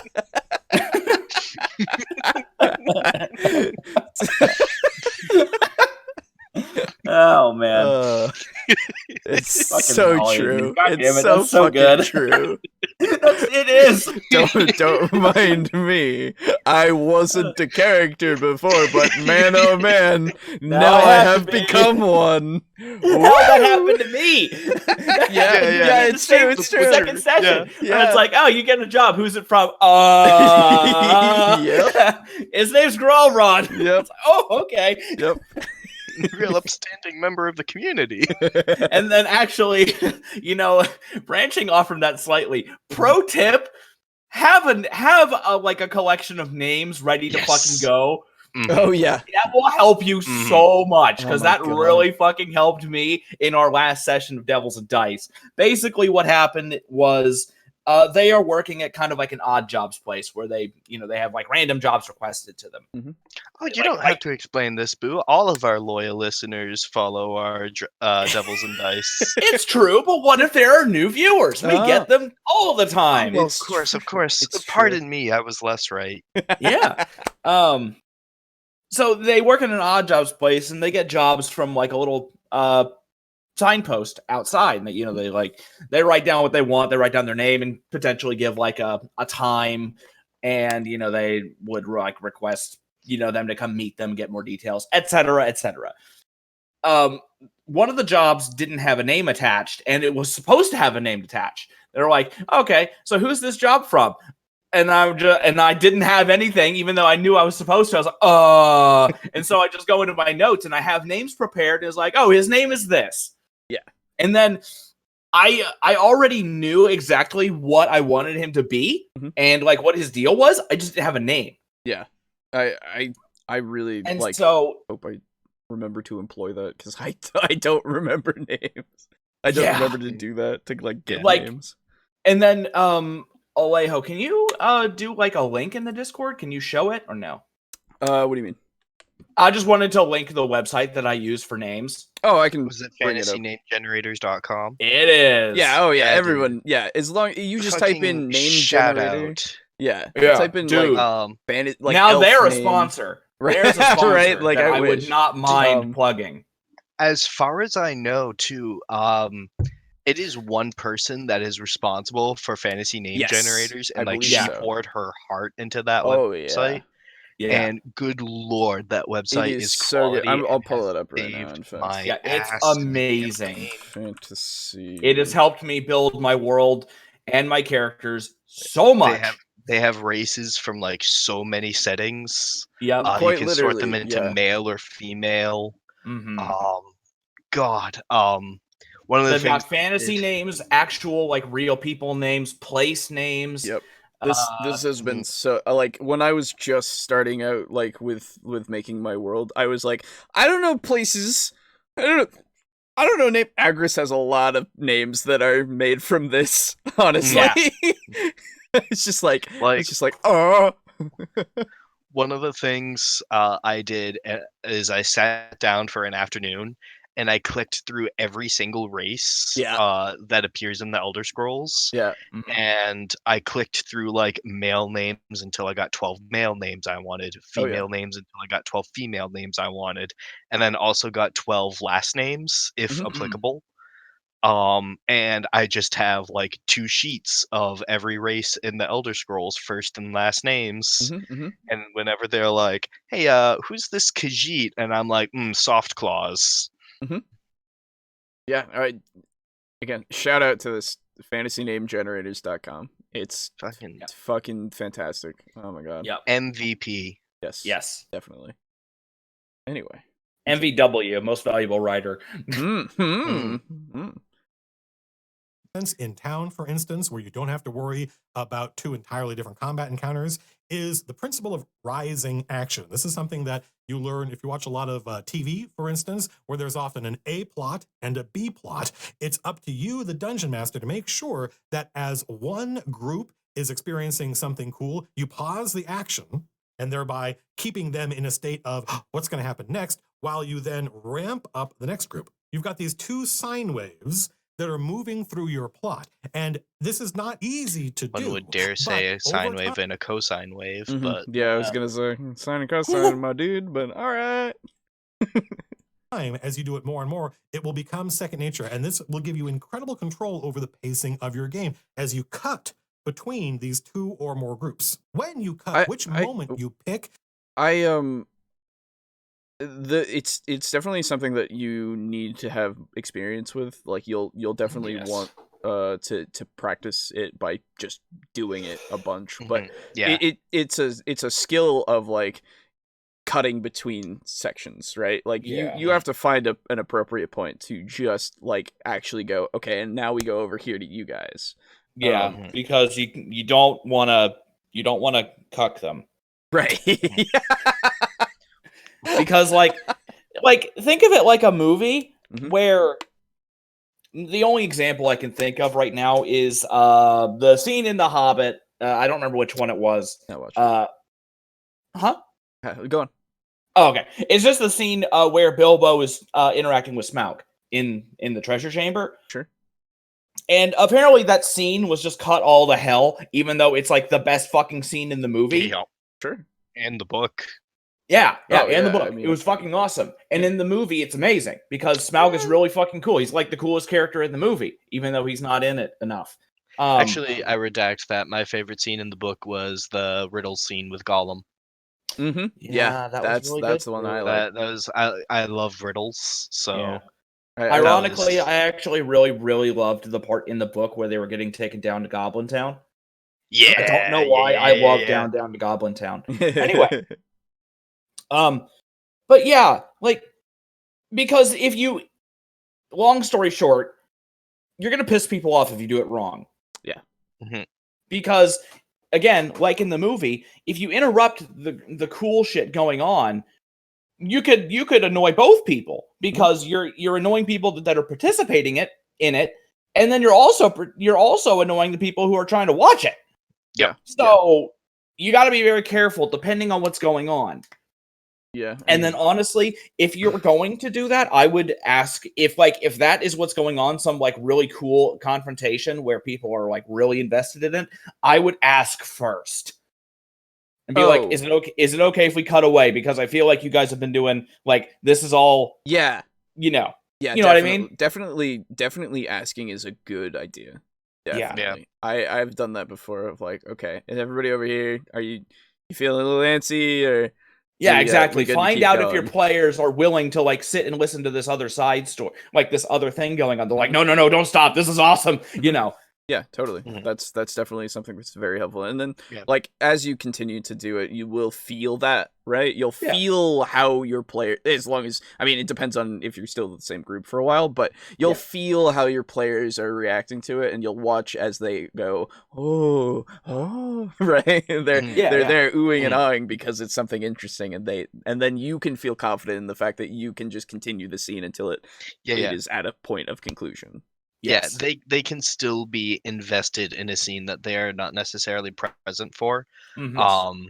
One of the examples I always use for that is when players who are not present are still going, "Oh!" whenever a punch is thrown. Oh, yeah. Mhm. But like splitting the party and trying to deal with that sine cosine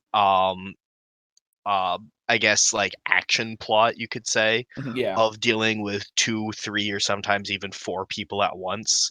Mhm. I'll straight up admit is where I suffer as a DM. Like I am not good at that. Again, I honestly, it's harder. It's definitely something that is hard to do because I will say absolutely that I do have personal bias in what's going on sometimes because I will find something more interesting than something else.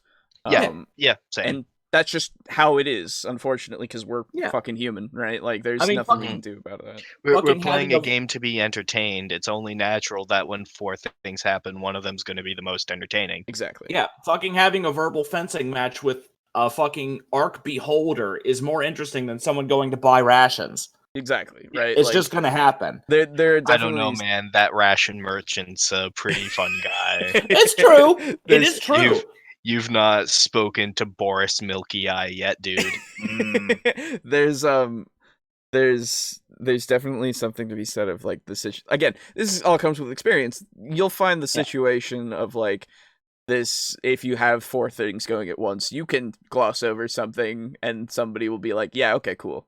Right? Like, because they'll also go, yeah, I'm not doing anything. Right? Like, you don't need the person going to go get something to eat to go, and then you find, oh, the food itself is something that you've never experienced in all of your life. Right? Like, although that would kind of be fun. I'm not saying it wouldn't be. I'm just saying you don't have to, right? No, you have to. Yeah. As a DM, you have to make I do the food feel that as compulsion. exciting and interesting as this Beholder encounter. Come on.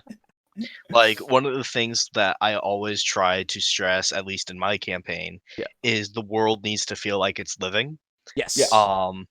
As such, if like you go, say like someone's fighting an arc beholder in the other room, and the person who's buying rations has been sitting at the table for like 20 minutes waiting to do the thing that they said that character was going to do, Mhm. I'm going to say, all right, we're going to take a break from that, try to do the rations thing real quick. And the guy Yes. who's fighting the beholder says, okay. And I say, like, they walk through the town, and of course they're going to have like maybe roll for a random encounter. They get in there in the store, and the merchant is, it's not going to be like you make it to the store, you buy the rations, subtract 5 silver per ration. It's going to be, you walk into the store. It's this quaint little place called the Cuckoo's Nest. You smelled baking bread as you enter, and behind the counter inside, there's a jovial old Breton with a weird scar traveling across his forehead, and he says, "Ah, welcome to the Cuckoo's Nest. How can I help you today?" How can I cook you today? No, you're the one who called it cuckoo. Um, and if they decide that like, wow, this NPC is really interesting, Mhm. and they spend 20 minutes talking to that fucking baker, um I'm gonna be sitting behind the screen kind of sweating because I'm like, man, oh man, there's a fucking beholder fight going 2 blocks over. Yeah. But I guess you want to ask the difference between raisin and rye, and why raisin's so much more expensive. So I now knew I've you were got going to to say rye. I fucking knew it. So now I've got to explain why there's a grape shortage. Okay. And then that's the quest. Yeah. I mean, Find out the grape shortage. It turns out it's the Arc Beholder. Yeah, Me- right.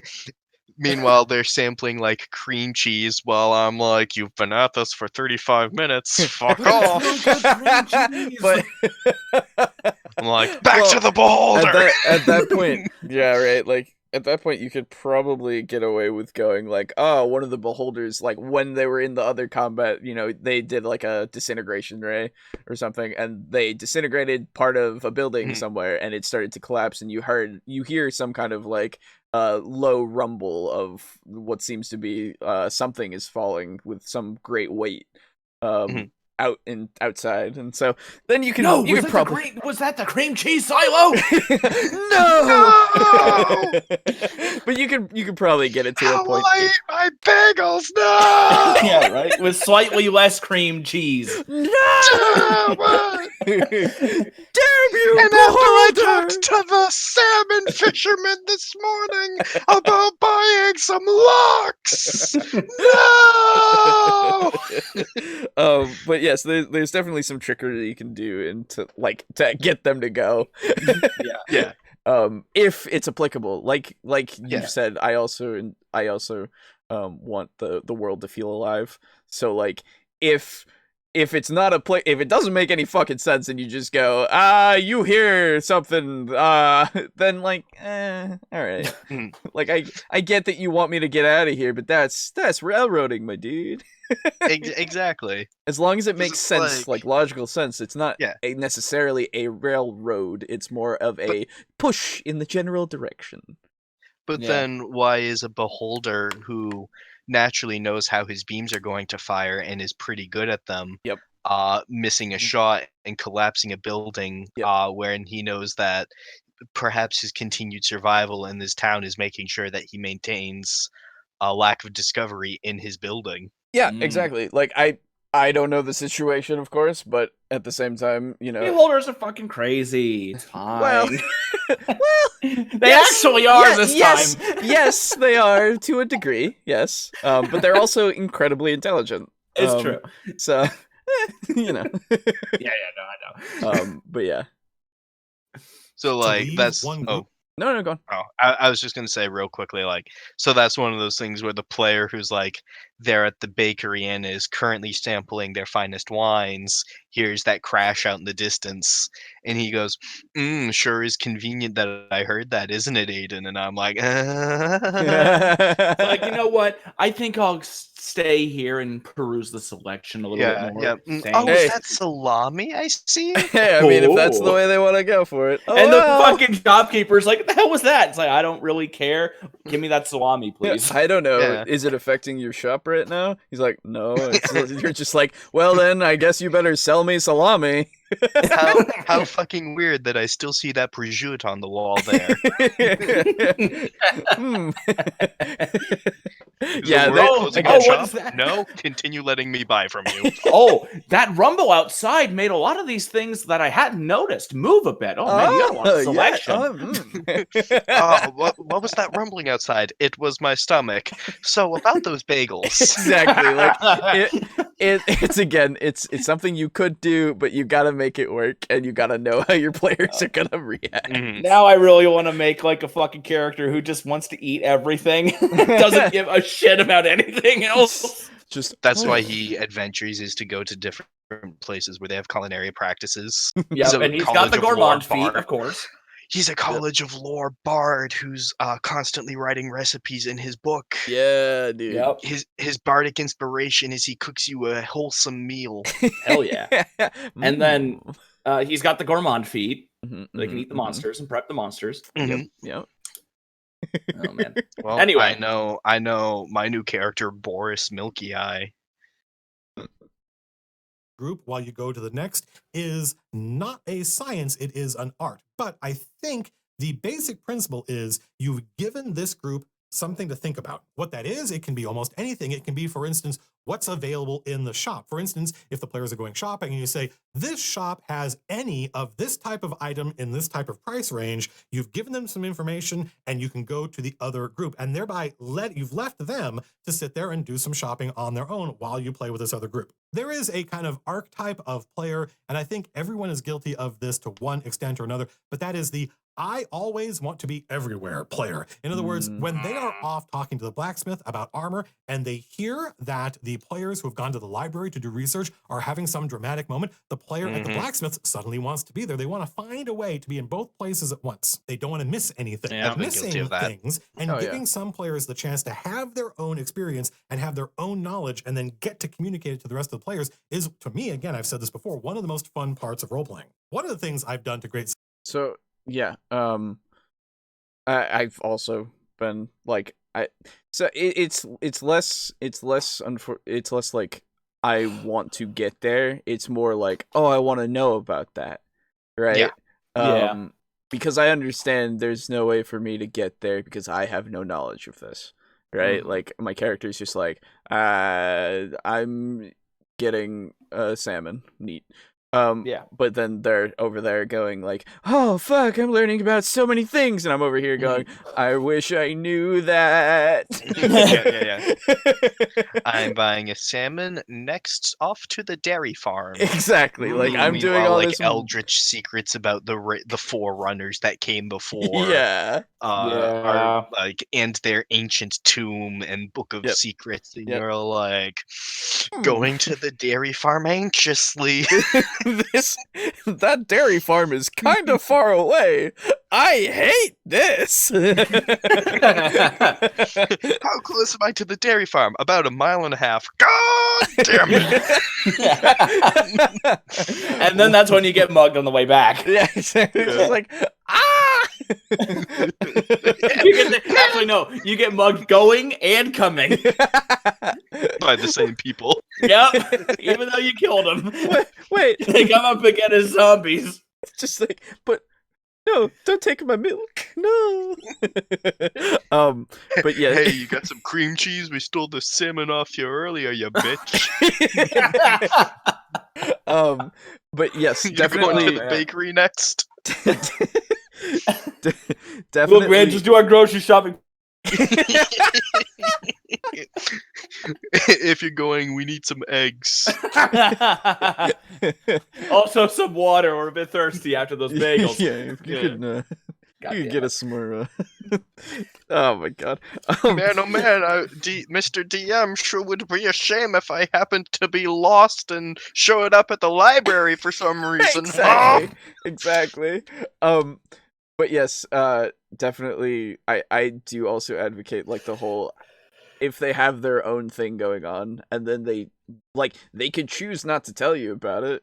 That's a whole thing of like, oh man, you learned all this shit, and then you go to the party, and then you're like, so how are you guys doing? And you just don't say shit. It's like one of those things of like, then you know how that character is more so. Because it's like, oh, are they gonna bring it up ever? And then maybe they bring it up later when it's relevant, or maybe they bring it up at some point, you know, or they do it right then, and then they're like, everyone should know this. While you're in a public setting in a tavern, and everybody overhears, and they go, what? Something. One of the things that always stresses me out in situations like that is like, I'm walking to the fish market, and like they're learning about the ancient tome of the Forerunners, and I'm like, man, oh man, I really want them to ask this question. Oh, it's a super good question too. Why aren't they asking it? Oh my god, they're saying goodbye. Why aren't they asking it? And then when your character learns about it, they go, did you ask about? And then they go, no. And you're like, in character. And then you like die inside. Yeah, it's one of those things, and unfortunately for people like you and I, we have to get used to the fact that we're not going to know everything. Which is like, hard. oh, we can just go talk to the old man at the library again. And which is how you sort of calm yourself, and then you go to the library and you find him dead with a dagger in the back of his neck, and you're like, yeah, exactly. Your one chance. Dropped up with all of these emotions. Your one chance is squandered. But yes, if it's definitely one of those cautionary tales of don't be the guy that's like, I'm at the blacksmith. Oh wait, no, I want to go over to the library. Right? Like, don't like you're at the blacksmith. It's gonna take you half an hour to go to the library. You're a fighter who doesn't read. Why are you going to the library after this? Right? Like, make it make sense. But then that's when the player says like, "Oh, I heard on the street that there's a fight in the library." You know, who'd you hear that from? I didn't say that. Exactly, right? Yeah, exactly. They'll just like, try to spin something for like 20 minutes. Exactly. It's just like, no. That's where you can say no. Because I relate to it, it's one of those things that I consider a bit less egregious. Oh, sure. But I do still hold to the whole time thing of like, well, it's going to take you a half an hour to get over there, so this conversation's going to be over. Yeah, exactly. Like, it's not egregious, I would say, at all. It's definitely just somebody wants to be a part of a scene, right? They want to be a part of the fun, and that's cool. But I will then go, well, you're over there, and unfortunately, I mean, unless, did you guys tell him that you would be going to the library? And then they'd go like, oh yeah, of course. And then I'd go, okay, well then you can go there after, but unfortunately, your walk takes this amount of time, and their conversation takes 3 to 5 seconds more. Yeah. Right? Like, it's like when the druid in my campaign broke up with his girlfriend at the the sheep? The brothel.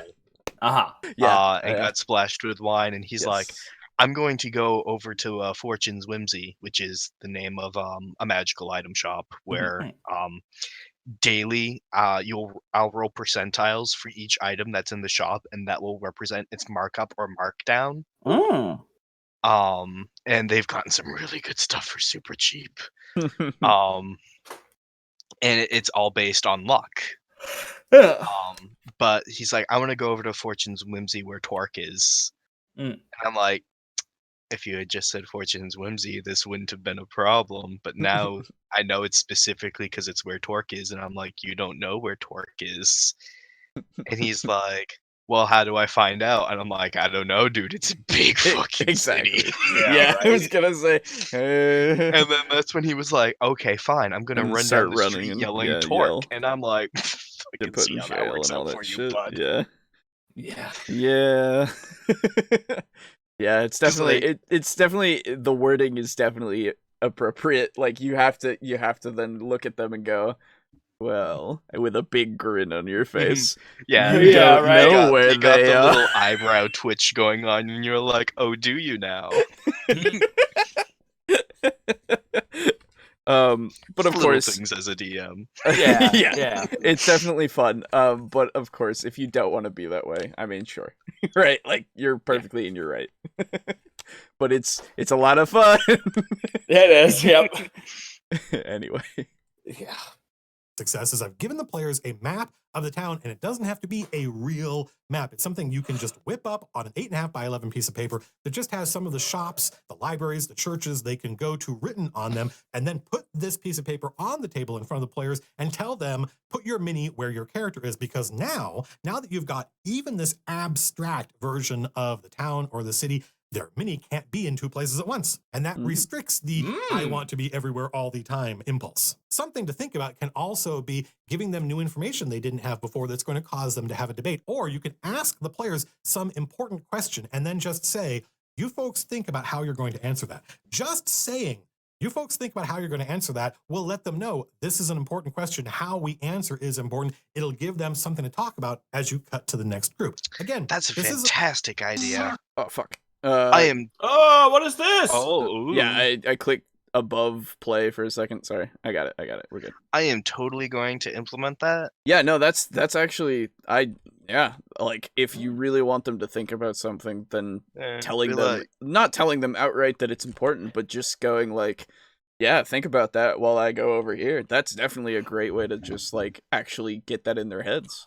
Yeah. Well, I'm totally going to implement that on a super mundane question. Mm. Be like, so, you guys new to the city? And then we'll let you guys think on that question. Yeah, exactly. And over here at the blacksmith, and then everyone who's out there is going to be like, what do we do, guys? And then Uh-oh. the blacksmith says, and it's like, oh, hey, blacksmith, I want the sword. Okay. Starts hammering away. So, you new to the city? And now you guys think about that as we come back. Yeah, right? And then you got everyone's like, oh, shit. Oh, fuck. Meanwhile, over at the tavern, so do you think you're a bagel guy or a pancake kind of guy? And we'll come back to that. You just think about that real quick. And And that's the end of the session. I'll send you next week. You got a lot of time to think about you got these a lot questions. to think about. All right, everyone, that's a wrap. No, but really, I feel like, yeah, if you do that for mundane stuff as well as important stuff, it'll be it's an interesting idea to like get them Throwing a red herring kind of. yeah. And Yeah. also just to get them to think more, really. Yeah. Like just to really consider like how their character really would say things and that Yeah. to like And then also it gives them a bit of time to kind of reflect on what they've done recently. yeah, Mhm. totally. Because they're like, oh, well, I'm new to the city, but I just came from Waterdeep, and we needed to go here to buy something for some guy, and Xanathar sent some fucking dudes after us, and yada yada yada. Yeah, totally. Mhm. So Spin them yeah. a tail. Cool.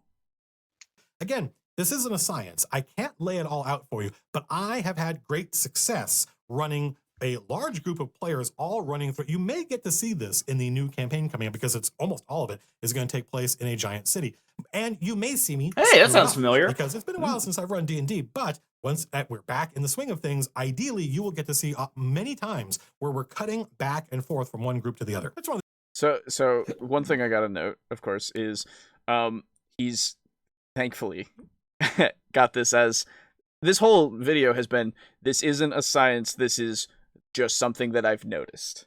Yes. Right? This hasn't been, this is how you do it. Mhm, mhm. Yeah. Right? Like he said, It has been, this is how I do it. he's quite literally said, I've had success with this. Right? Yeah. And not, you should do this because it is good, or you should not do this because it is bad. Yeah. I very That- much I appreciate that. super fucking that's super fucking appreciated because like so much of D&D as a whole, the one definitive thing about D&D is that every group is different. Yes. Yeah. And as with all things, your mileage may vary. Yes. Mm. And that's sort of the tongue-in-cheek thing that should be given alongside any advice that you give. And the fact that he is at least I don't I don't know necessarily if humble is the right word, or at the very least conscionable of the fact that other groups are different. Yes. He's aware of that. Yeah, and he's aware of the fact that his group and the way that he runs things is not the be all end all. Yeah. And like, thank fucking God, dude. Not Yeah. enough people do that. Exactly. Yeah. Like him using the words might, may, like it's Yeah.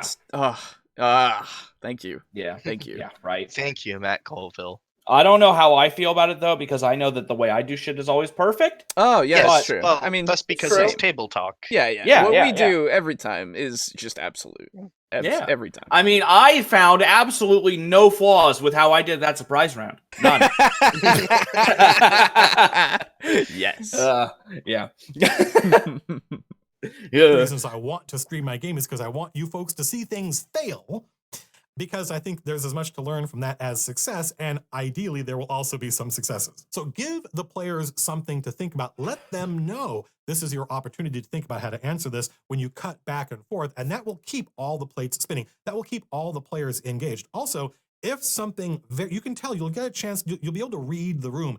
If something very dramatic is happening to one group of players, you can kind of sit on them for a while because the other players will be engaged. Hey. Just like Yes. I was and the rest of the party was watching my friend Craig infiltrate this castle. We were fascinated. We had no idea what he was going to find, and the reward was so great. He came back with this crazy detailed map of the castle, and as a result, the rest of the adventure was a breeze. When you have mastered the principle of rising action, the idea that you always want to try to cut from one group to the other as you are nearing or at or just after the climax of a scene, you will find that letting your players run around in town, letting them cut between one plot, the A plot and the B plot, and another, is not only possible, but it's fun and incredibly dramatic, especially if your players don't mind leaving the room and trading. We do this all the time, taking somebody outside and talking to them about what's going on, because then they come back and they have their own experience to relate to the players, and they will never relate what you told them precisely 100% accurately. They will always interpret it some.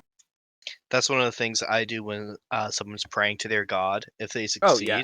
I always have any particular nightmares, dreams, special revelations that they find in like a flashback or something. Because I have had flashbacks be certain things because they had potions that let them see into the past.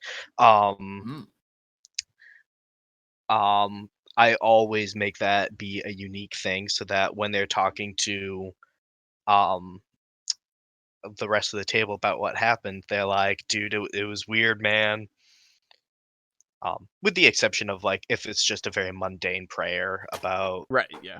my lady, I've served you, how may I better serve you? Exactly. Oh, try not kicking a hobo in the nuts again. Stuff like that. Okay, yeah, all right, yeah. Yeah. You got me there, my lady. Look, no promises. Right, exactly. Like, I'll do what I can, but I will not say that I will not. Side note, I also love how whenever you can see a bit of giddiness creep into his eyes. Oh yeah. About his like campaign, he's like, you'll get to see some failures and hopefully a little bit of success too. Yes, yeah. Yeah. And it's like I can tell he has so much fun DMing. Oh yeah. For his party, and is like so looking forward to the campaign, and I love seeing that in people. It is good. It's really nice.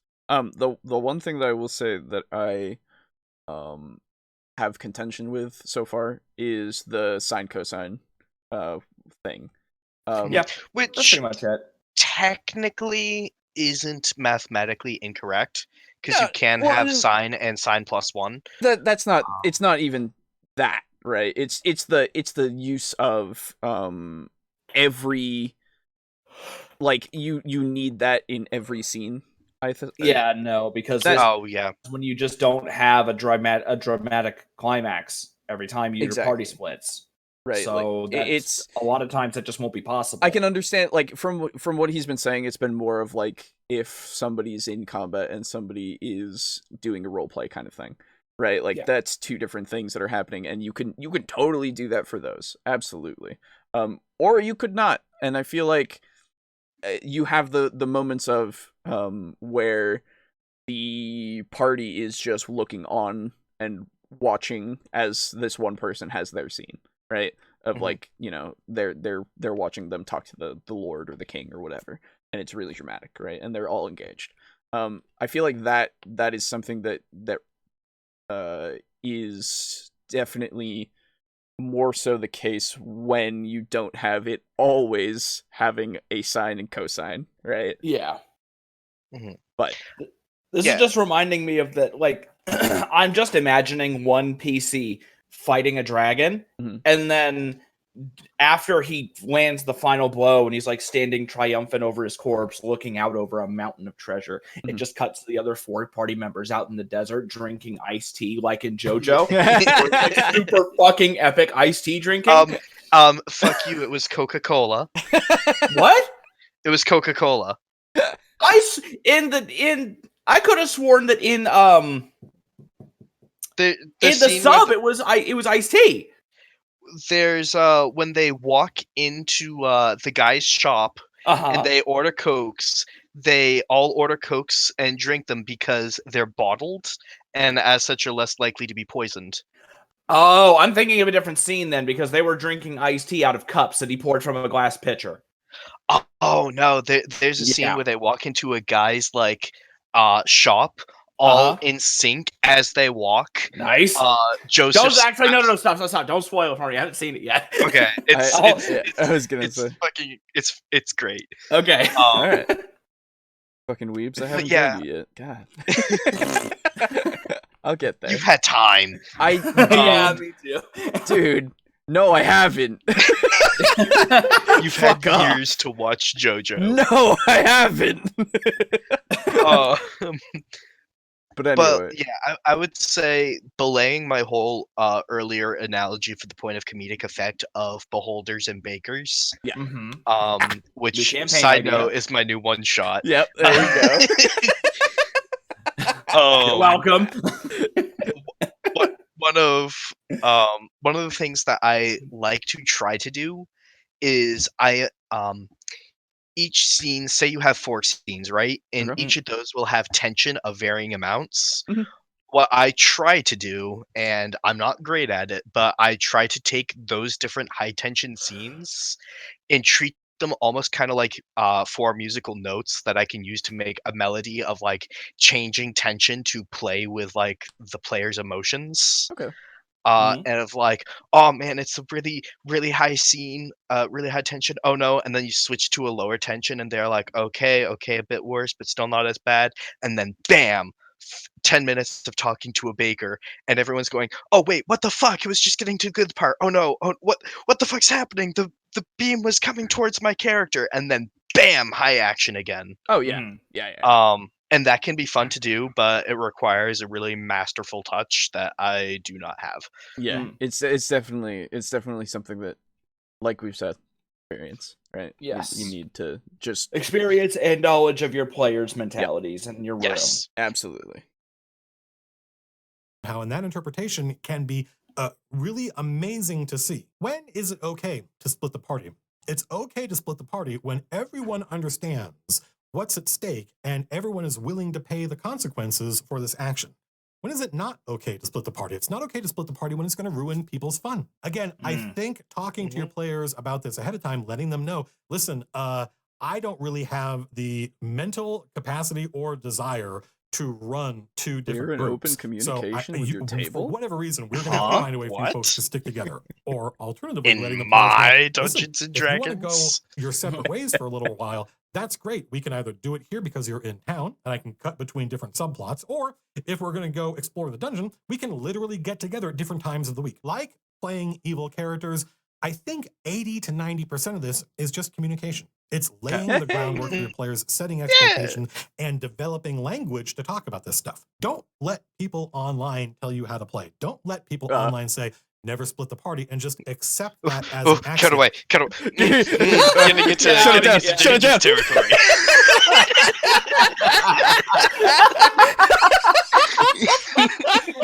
It's like, oh my god, it's like a survival expert all of a sudden stepping into a bear trap, like, oh shit, cut the camera.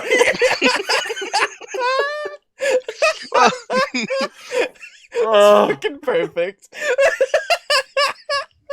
Colville, no.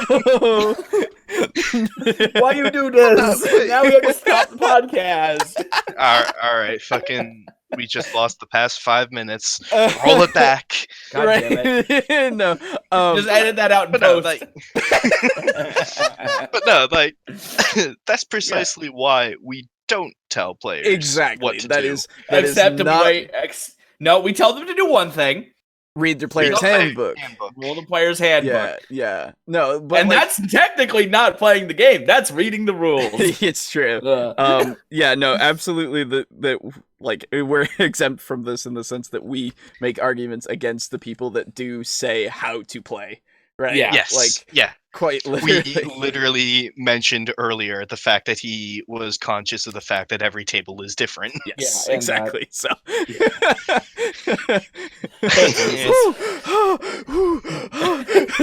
It's a good thing my shirt has a high thread count, otherwise I would have ripped it asunder exactly. I with was how tightly I pull my collar.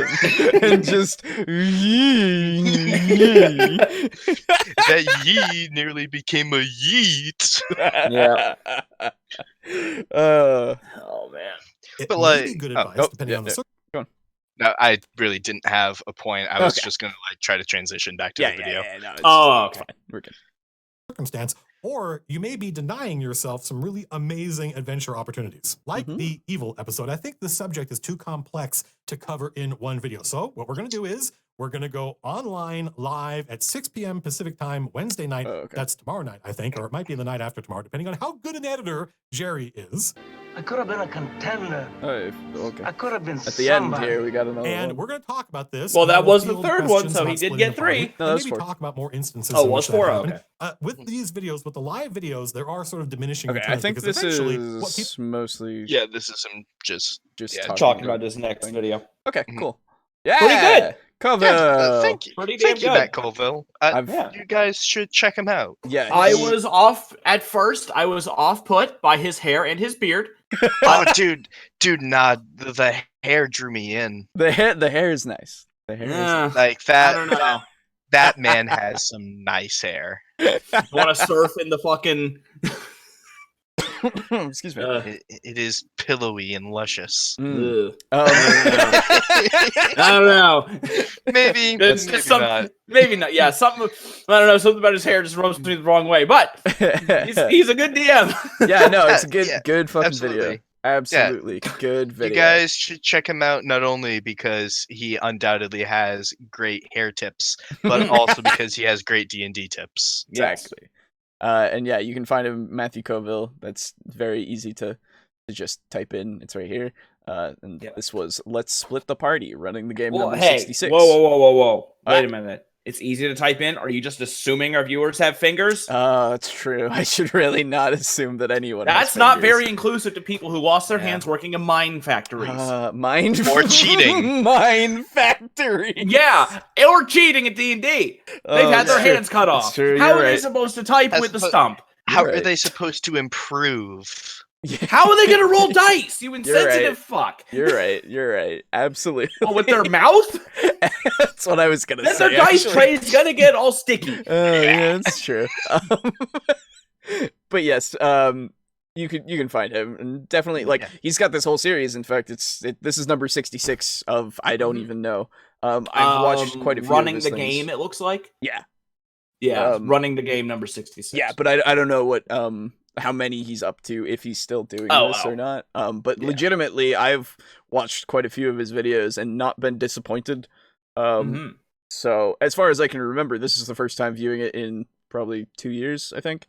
But yeah, absolutely good content. Thank you. Yes, very Yeah, good. Matthew Coville. I'll actually have to subscribe to him and like check out some of his other videos because Absolutely. God, it's not often we see good D&D YouTubers. I know. So far, how many are we up to? So far, we've got 2. It's him and Uh, RuneSmith. Him, That's it? Smith. You weren't here for Blaine. Yeah, Blaine Simple. Blaine Simple was fun. Puffin Forest. Puffin Forest. Joe Oh Cat. yeah, Puffin Forest, good. of course. Yeah, Joe And Cat then as Joe well. Cat. He Joe just Cat. has that fun kind of content. And then Zebashu. Yes. Zebashu. Oh, yes. Yep. Yeah, Zebashu's fucking great. Yeah, I think that. XP to level 3 is a little hit or miss. It's occasionally good.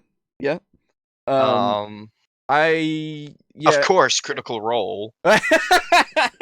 Yeah. Of Well, I mean, I course. suppose. Again, they're not YouTubers first. To be fair, Yeah. they are witchers, Actors. But yes, They are professionals. That's how they manage yes. to have more than 6 stories per war. Exactly. Yes. So we're gonna take an intermission here. Yes. And we will be right back with more splitting the party stuff from we'll see. Yeah. We will got see. 2 options. I haven't seen this one. So who knows if it's bad. Okay. So we'll be back. All right, we'll be back. It doesn't feel any different than yesterday. Yeah, Sorry, right. the day before that. Feels like I've already felt old for, I don't know, like 14 years. Yeah. Right? Like, I've felt old for a long while, so. So you felt old when you were 12? Okay, well, okay, excuse me. Then, let's see, probably around, maybe I was 4 around, or 5 years. I was around 16 when I started feeling old. Oh, yeah. So 9 years then. Yeah, so it was just because, like, most of the time, it was just like, I don't care about most of this shit that everyone else seems to care about. Yeah. What the fuck? Get me out. I think when you officially start hating kids and teenagers, that's when you've gotten old. Like, legitimately fucking hating them until they actually, show some form of intelligence.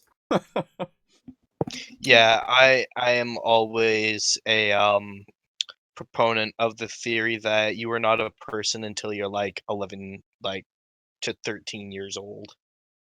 Yeah. I agree, there's still development that needs to be done before that. And I'm the weird guy that doesn't hate kids most of the time because I worked in a nursery for a long time. And you would think that would make you hate them more. Yeah, you would think, right? But I mean, some of the kids were shit. Yeah, absolutely. But those were shit kids, and I was like, shit kids. It was you who actually taught me that term, and I shit kids. Shit kids. I have adopted it and taught it to others. Good. I'm glad that it's been passed on. And now I have it too. Yeah. Yay. Teach it to your coworkers as I teach it mine. Teach it to everyone you meet. Yeah. So anyway, welcome back. Let's next up. Is Mr. Cut his hands off himself? It's Mr. Cut him hands off. Cut their hands off, whatever. Cut him hands. No, I messed up. Cut him hands. Cut him hands. It's how to be a great game master. Who is that guy? Oh wait. Yeah. Oh, it's so loud. It's very loud. Coville's was actually at a decent volume, and I didn't have to change the slider at all. Says a lot. Says a lot. Yeah. He's playing Sea of Thieves. Yeah, really. And a galleon, the fucking pleb. I like galleons. Why do you guys hate the galleons? Anyway, it's because we played the sloop and the brig so much. We're just not used to the galleon. I can imagine. That's all. So this is from How to Be a Great Game Master. This is great GM splitting the party. Is your RPG group trying to die? Game Master tips. Yeah, so already does not fill me with joy. It does not spark joy. Now, I have not seen this one, so I am fully prepared to fucking shit all over it. Just from the title, I will call not optimal. Yeah. Just from the title alone, he seems to already have the preconceived notion that splitting the party is just bad. Shouldn't do it, and that's not good. Well, that's unfortunate. In fairness, No one, or at least I would hope no one, makes a video deciding that they will figure out the opinion while the video is being filmed. Yeah. No, of course. But so it's closed-minded. I don't know. It's one of those things of like we've already discussed how splitting the party is beneficial. We've watched a video that also discusses how it can be beneficial. So having the idea like of just keeping an open mind and kind of playing with it and like learning through your experiences and like actually, I don't know, failing at doing it at points maybe even and like learning from that, and I feel like there's something there. Yeah. Do you mean to Well, tell so me far that- we've gotten all this information just from the title, so how about we let him make an attempt to make a point. I don't know, dude. I would rather just make preconceived notions based on the title. Barest amount of information. I mean, let's be honest, that does make our job way easier. It does. It really does, but unfortunately, boys, I'm gonna There's have no to need sit for you through any this. integrity. Unfortunately, I find my integrity to be something that I like. Like, then we go can work just- on Integrity Farms, you son of a bitch. we can just sit and bitch. Right? It's true. We could just sit and bitch and be no We better. also could do reaction videos. Yeah, and just sit here, listen to it, and never say a word. Yeah, and dude. then just be like, yeah, that was Oh. pretty good. Okay, next. Fucking Nah. hate those. A true reaction video is when they make a point that's particularly bad or good, and you just go, "Oh." Yeah, you're right. They only just Yeah. make like onomatopoeias and shit. Just like Yeah. Oh my like- god. Yeah, and they don't really do anything. hate Fuck's those sake. videos. YouTube Yeah. should really do something about it. They're not going to. They make money. I know. That'd be a great GM. Seriously. Seriously. Oh my god, I hate it. Whoa, Why? whoa. I don't think we should watch this He's one. become a I less feel like I'm beardy looking at, like, boy. Hold on. I feel like I'm looking at Eldritch Knowledge here, Fucking, and I don't like it. fucking easy there, Harry Potter. Yeah, I know. That's exactly what I thought.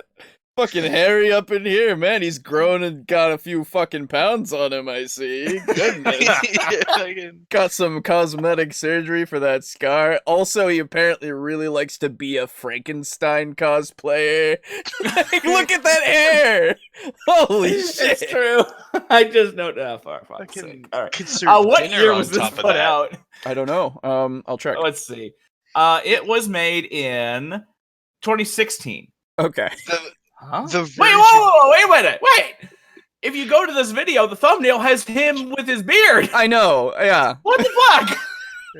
The Virgin Great GM versus the Chad Colville.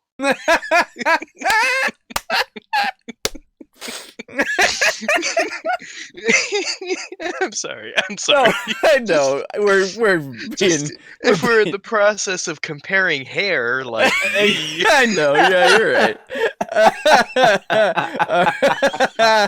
Oh my All right. god. Okay, let's Alright. actually give him his stage. let's Yep. not judge a man on the quality of his hair product, but on the quality of his D&D opinions. Yes.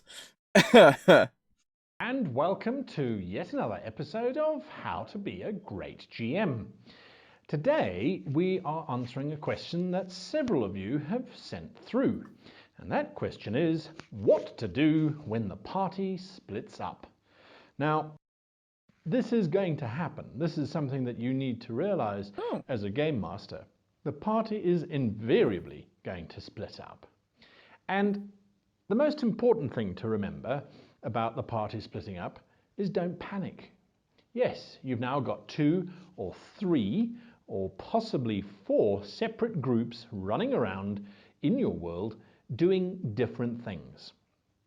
Now, don't feel that you need to have 4 or 5 different sessions, one for each group.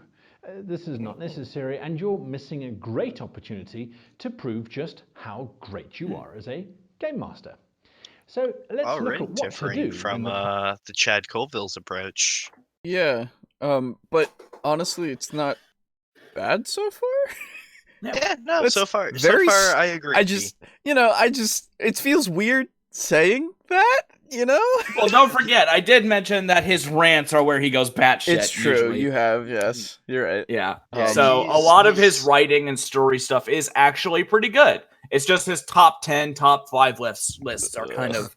Yeah. But then again, most of those I was are. gonna say the nature of top 10, top 5 lists. Yeah.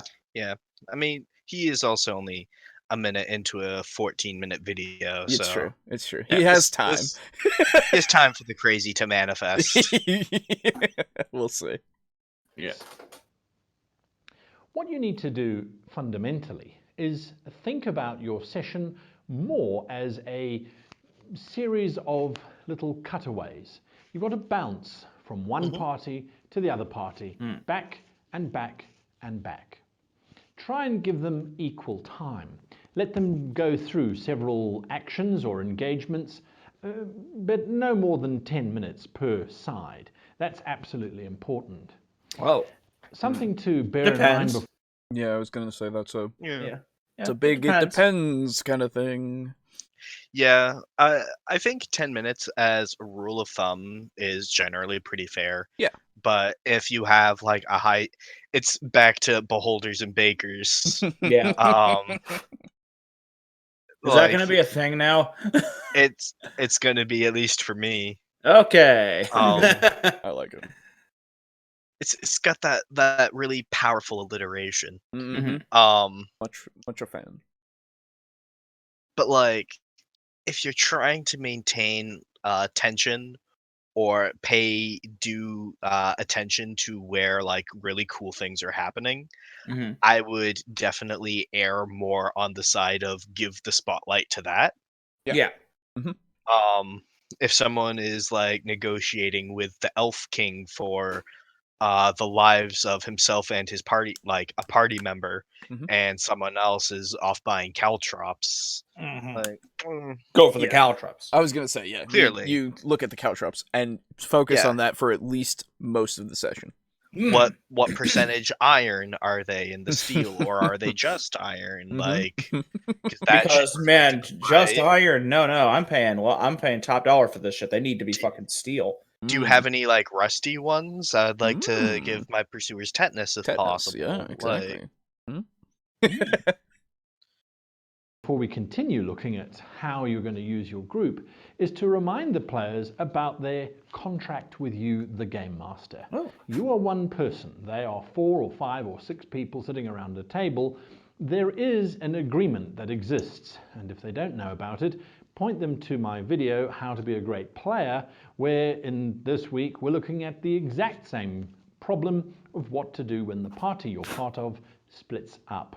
And I talk about that Game Master contract that all players should have with you, the Game Master. So, assuming that they are working on that contract, bounce between... I understand that it's to make people go to another video to watch what it is, but could you at least get like a little bit of a summary? Because I would very much appreciate the information. I am going to move forward with the assumption of it's basically the social contract of I'm trying to run a game for you, don't make my life hell. Exactly. Yeah. That's what but I would like to know specifics just to see if it's any different. But even just a general summary, right? Just to clear my thoughts on it, I guess. It does seem weird that he does say have that with you. Like it's a PDF that you like print out. Well, I mean, honestly, if I have a GM contract, I'm going to make you guys print that shit out and sign it in blood. That's true. That would be fun. But here, let me cut your hands off. I assume, and then you can use the blood from your stump to sign it. Yeah. You're right. Absolutely. Anyway, sorry. I assume that he means just keep it on your mind, right? Yeah, just keep it in mind. Yeah, exactly. Like that doesn't seem too weird to me. Yeah. Between the two his beard, groups. though. Bouncing or lack thereof. To really build up the tension. And this is the next part that you're going to capitalize on, is cliffhangers. You walk into the dungeon, you push open the door. In front of you is something that terrifies you. And what are you doing, group number 2? You're going to leave them on their edge of their seat as often as you can. It will keep them sitting there going, what is behind that door? Should we prepare something? Should we, I don't know what to do. We need to wait and find out for when it's our turn. So that will keep them waiting for you to bounce back to them. Basically, just like what Colville said. Yeah. literally. We'll let you guys consider that, and Mhm. I think I mentioned earlier also having like when trying to like weave the different tensions, have someone be like a beam is like incoming towards you, and the person's like, oh shit, and then boom, cut away to the baker. Yes, exactly. Cliffhangers are absolutely key to making it feel like you really are in control of this game. Now, the next thing that you need to do is you need... So, wait. Absolutely. Sorry, I need to hear that again. Making it feel like you really are for you to bounce back to them. Cliffhangers are absolutely key to making it feel like you really are in control of this game. They're I think that's fair. Key to making you feel like you're in control of the game. Yeah. What he's saying is like as a player, if you're sitting there and you've got like 4 different things going on, Mhm. and the DM is masterfully weaving between scenes, like playing up tension in other spots and then giving rests and then going back to tension and then kind of fiddling with you guys' emotions the whole while you're at the table. Mhm.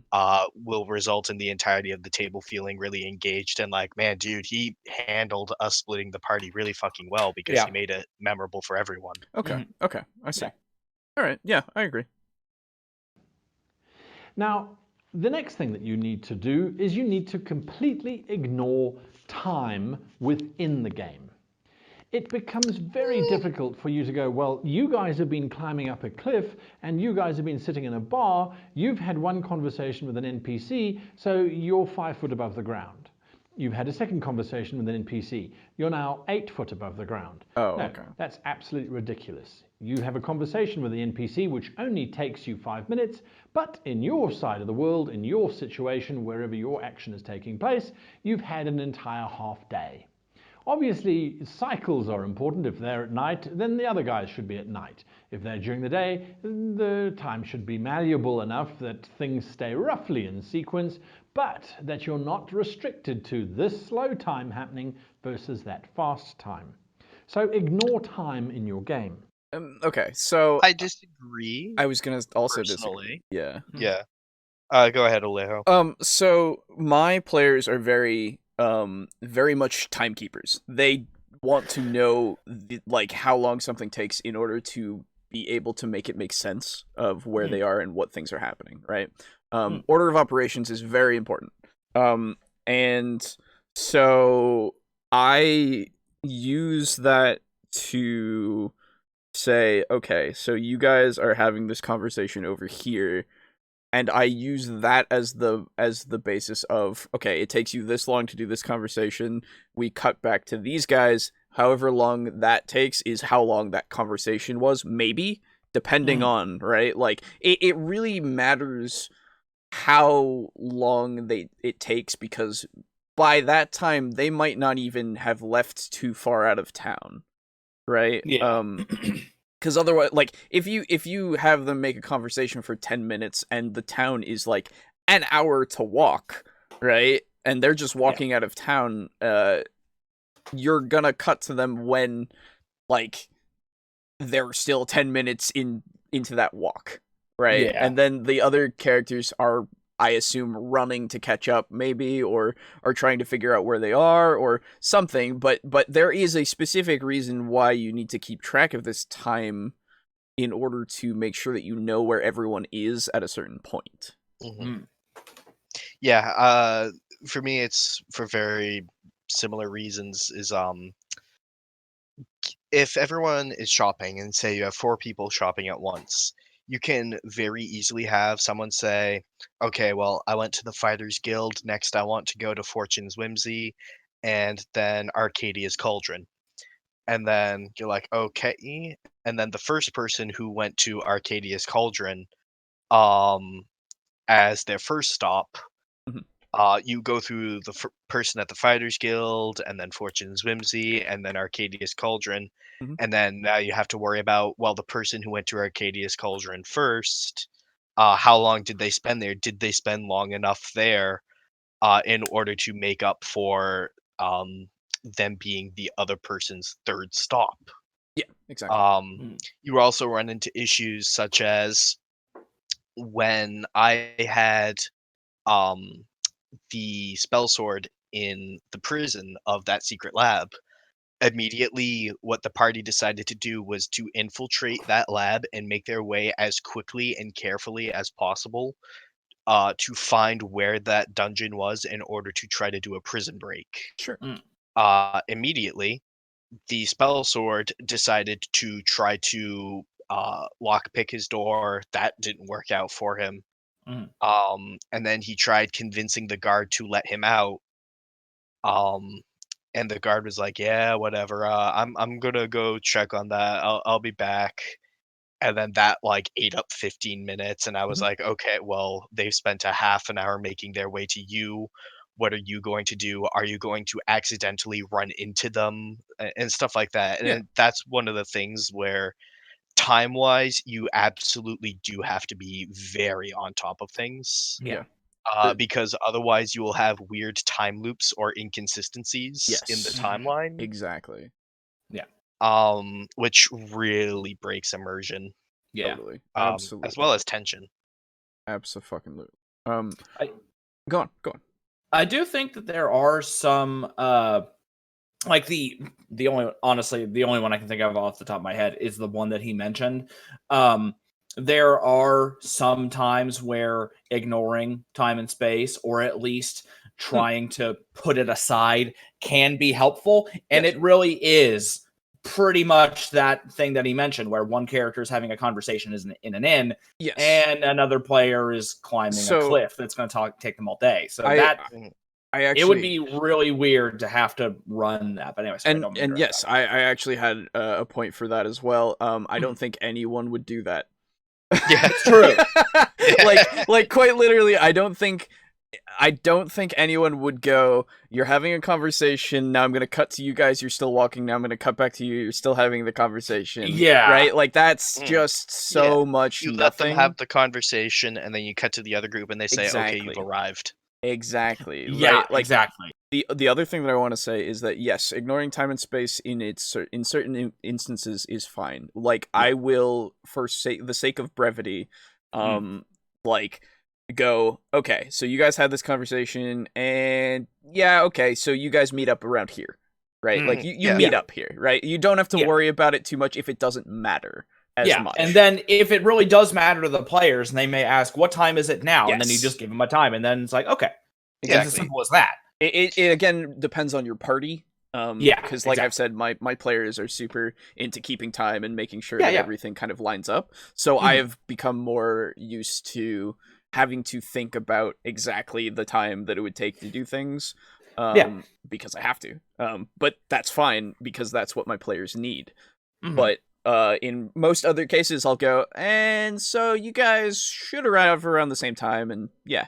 And I'll still do that with them too, just because it is exhausting sometimes to do it for a lot of things. You can take some liberties. Yes. You're not like bound down to the rules of time and space. You should stay on not like top us of mere it. mortals. Yeah, you are literally the controller of the world. You should stay. You should stay on top of things. Yes. Don't just flat out ignore them. But I will absolutely, if the one player's like, yeah, I'm thinking I'm gonna go to like 4 stores and then go to lunch here at like this one tavern that we all stay in and happen to eat most of our meals at. And one person makes 2 spots or 2 stops, and another person makes 3 stops. I'll like skew things a little bit so they all happen to arrive at the Gilded Mare at the same time. Oh yeah, exactly. Yeah. And that will invariably raise questions from my group of, wait, it took me as long to buy those 2 things without talking to people as it did for those 4 drawn out in character interactions. And my answer is, you all are here at the tavern. Yeah, exactly. There is definitely some things that you should do for simplicity's sake. Yeah. Like, Yeah, because... I'm like, if you want, you can be sitting here for 3 hours and you've just been doing nothing but chatting things up with Albenstein and getting crunk. Yeah. But you are all here at the tavern. Exactly. Yeah. And if you really want to calculate it out, definitely go for it if that's more your thing. Yeah.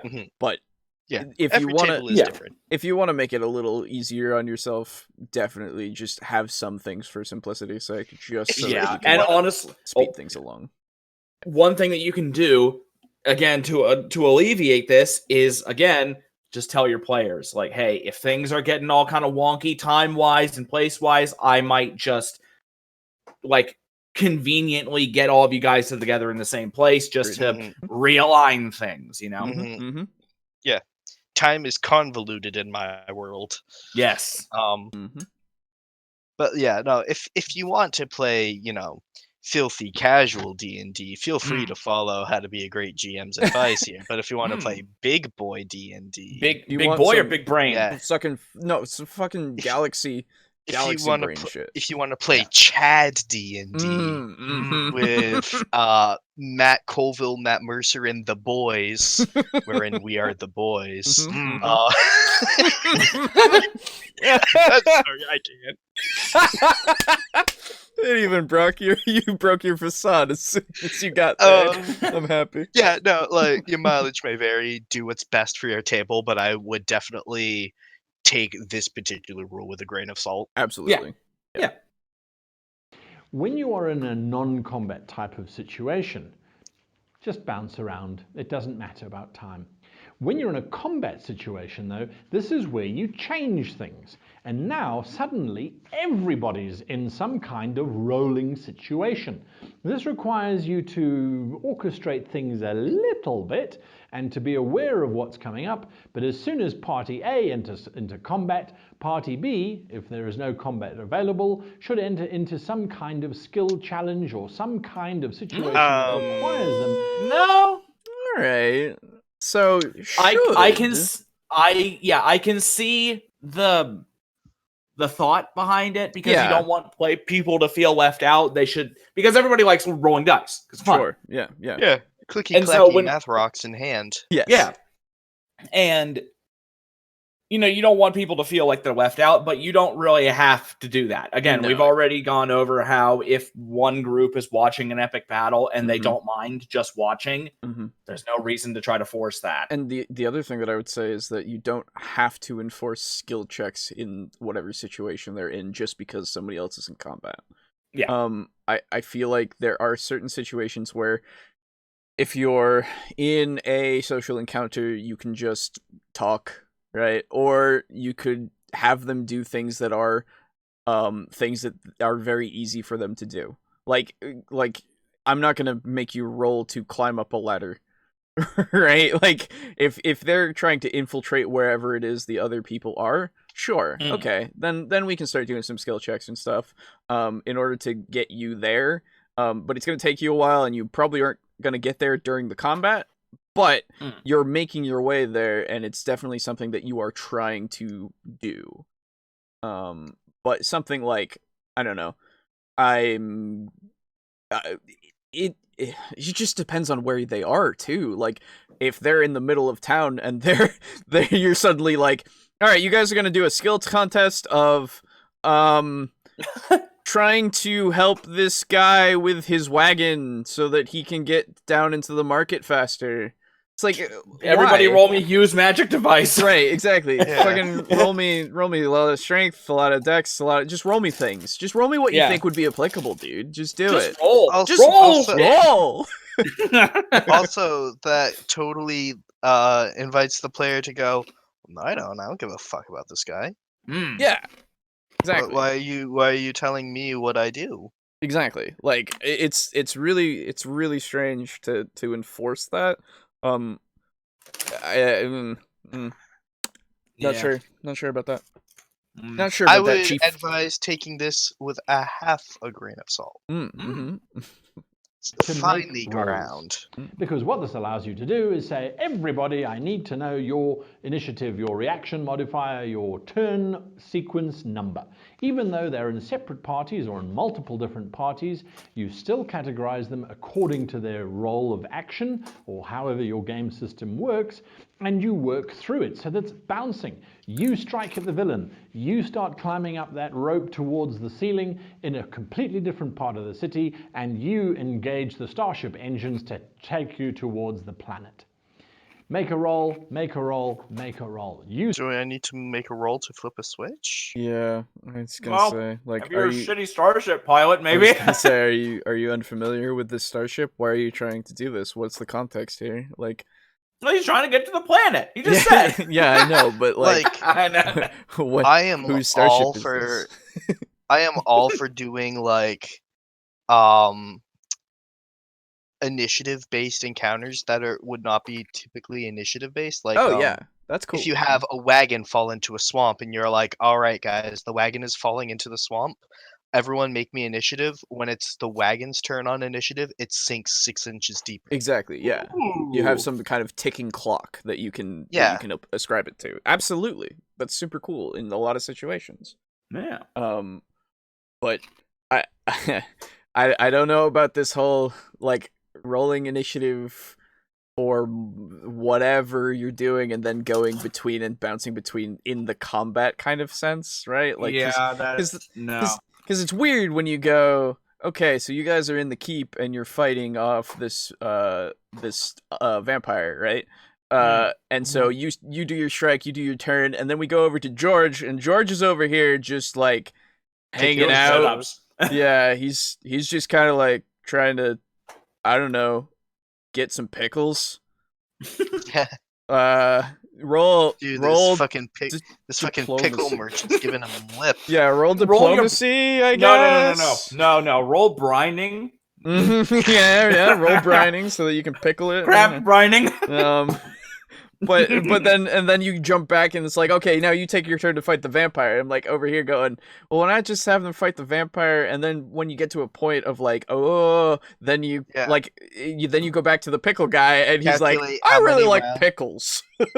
Calculate how many rounds it took, and then based on that go like, all right, there's now a half an hour that I need to a half an hour deficit that this group needs to catch up, and then I'll also give them an additional 15 minutes so that when I go back to Group A with their fucking pickles. Yeah. Yep, and the pickle salesman is Pickle Rick, of course. Yep, of course. That's the funniest shit I've ever seen.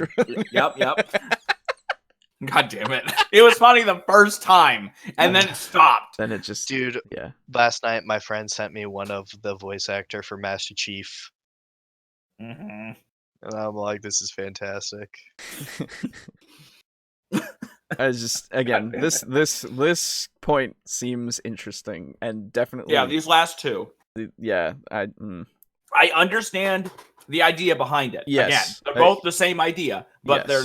they're just not really well implemented. Yes, exactly. I don't think that they're entirely like these are standards. I don't know. Yeah, no, not at all. You succeed, you fail, you succeed. What are you doing? What are you doing? What are you doing? It allows you to bounce between the guys and to keep them all on the edge of their seat.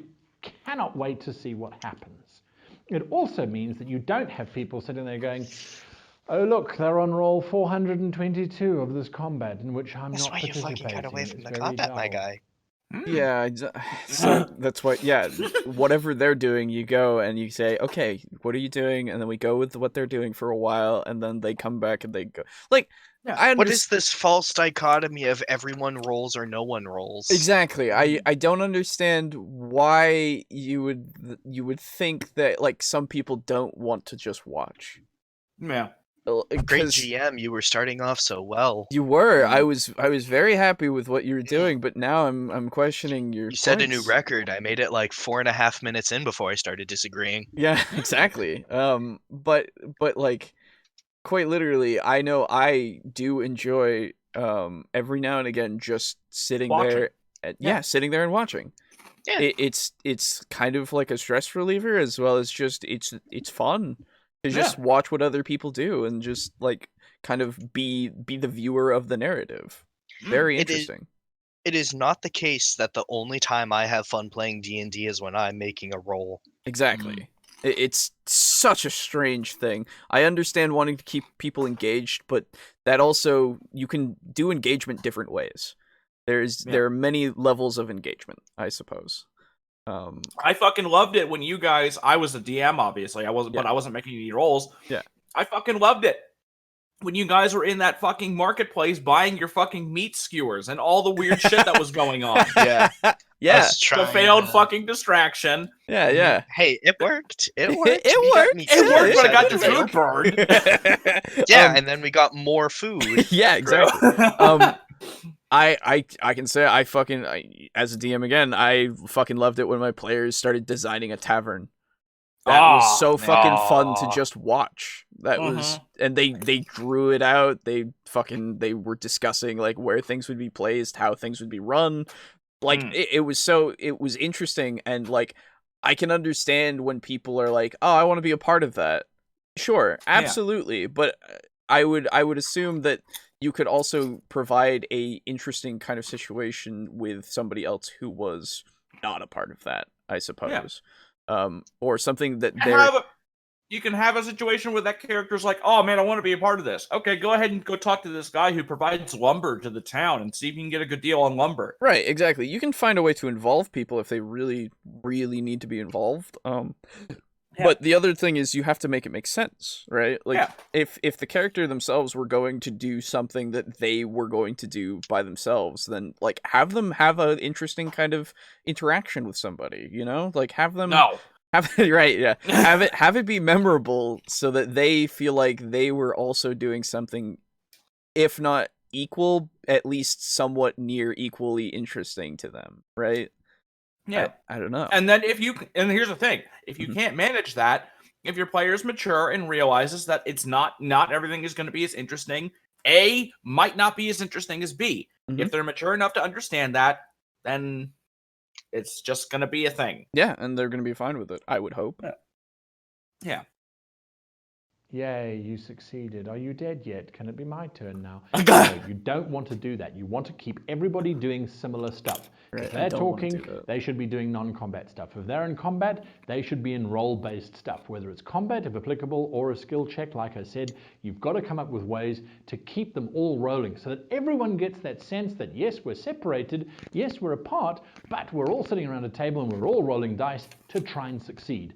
It almost becomes their success in combat should hopefully be their success in a skill check or a skill challenge or a proficiency challenge or whatever it's called. This makes you a great GM, is getting everybody, although they're separate, to feel as if they're in the same game and to well, yeah, no shit, dude, but you can do that without having them. Okay. Feel as if they all are participating in this grand story that revolves around the entire party. Again, you can have it be that way, but they don't have to just be rolling dice to do that. You could have them be interacting with the world. I guess I'm a bad GM then, because while Brogan was fighting those two gobos, you guys were just sitting in the shack talking. Exactly, right? It's just really fucking bad. We didn't have a good time at all. I don't know. I was personally like judging you not only as a DM but also as a person. Yes, exactly. And there's no underlying mystery or questions around your employer and how he's able to basically move so fast that you don't even see him, even though he's a fucking archdevil of sloth. It's all this thing of like, what the fuck, what, you know? And you have no idea why he actually seems to care about some of this shit, even though he seems like a lazy fucker. Right, exactly. We have nothing to engage us whatsoever. There's no character development. There's no intrigue. We didn't roll many dice all the time. You rolled like one dice to pickpocket them. That's not enough. Nope. Bad GM. Can't fucking campaign over. Session ruined. It's so weird. Why do we even bother? So I don't know. It's so strange. The thing is too is if you want to take the stance of a player will be bored waiting for someone else to finish combat. If someone was like, oh, hey, we're in combat now, so I guess now I have to start rolling. Yay. Yeah, right. Yeah. You stupid fucker, why'd you get in combat? Now I have to roll for something that I probably don't really Didn't even need care to about. beforehand. Yeah. Yeah. Exactly. You know, simple. I was fine picking this lock until you had to go and get ambushed by goblins. Mm-hmm. Yeah, exactly. It's very strange. Yeah. Like, I could understand, like, if you were picking the lock and you were nearby that fight and you had to make the skill check in order to do it so that you're not distracted. Absolutely, no. But we're referring to, obviously, this person is in another place, not even affected by the goblins at all, and is just trying to pick a lock. Like, yeah. All right. Now, on that point of making them roll and re-roll and that kind of thing, another thing that's very important is to remind them that they should not use character knowledge versus player knowledge. So the player knowledge is, I'm hearing what you're doing. I'm hearing that you're in combat whilst I'm outside. That doesn't mean I should now try and hurry to get inside if I have not been doing so. So if they start to do that, oh, you're in combat and we're outside in the car. I get out of the car and run up to the door with my gun drawn. Why? You have no hearing of what's going on inside. You don't know. That's when you just say no. Come up. Yeah, exactly. I agree. What is this about? Why is splitting the party? The topic is splitting the party. Well, I don't understand. We're going over. Maybe not. we're going over tips of just general stuff. This did come up with Colville's video, where it was like people want to be involved in the same thing, and then they inexplicably want to be where this shit is happening. You're right. Your fighter library analogy. It was You're that. Right. You're right. Okay, fair enough. Fair enough. Yep. Sorry. So no, it's fine. No, I'm glad that you pointed that out because I totally actually forgot. Oh, okay. Yeah, same. Wow, bad GM. You're not taking notes on I know, how to right? be a Yeah, I'm fucking. But yeah, that I can understand where that comes from because that has happened in a game that I've run that wasn't with you guys, and God, that's annoying. Oh yeah. I hate it when that shit happens. It's like, no, you don't know what's going on. Exactly. You would never do that. You have no reason to do that. If you had heard the combat going on, then yes, but you didn't, totally. so you don't. Exactly. It's with a better reason for getting out of the car. You want to go and pee, you want to stretch your legs, you want to get a donut from the coffee shop, whatever the case might be, then you as GM have the opportunity to then bring them together by saying, you hear a gunshot coming from inside the hallway, or this or that or the next thing. This allows you to then bring the party together, and that should be something that you are working out in the back of your mind while they're busy doing some skill check or they're engaging with each other or trying to figure out a plan. You should be trying to figure out about how to bring them back together. Okay. Yeah. Preferably in a dramatic way, but ignore, and this is the important thing, ignore geography. Oh, no. Okay. So now wait a minute. Well, hang on. Before we get into it, let's actually hear what he wants to say because I'm very interested in this. Because this sounds really stupid. I want to hear this shit. Yeah. Time is not important. Geography is not important. Yes, the party is on this side of the castle and on that side of the castle. But this side of the castle is losing their battles horribly and they're all about to die. So the very next door that this party opens, let's call them Party B for easy example. Party B sees a long corridor with one door at the very end. Party A, you're busy fighting orcs, you're busy dying, you're busy falling over, you need healing. Party A walks down the corridor. Party B, you're busy dying, you need to make a survival check or whatever. Party A, you open the door. Party B, something opens the door. Party A, you see your companions.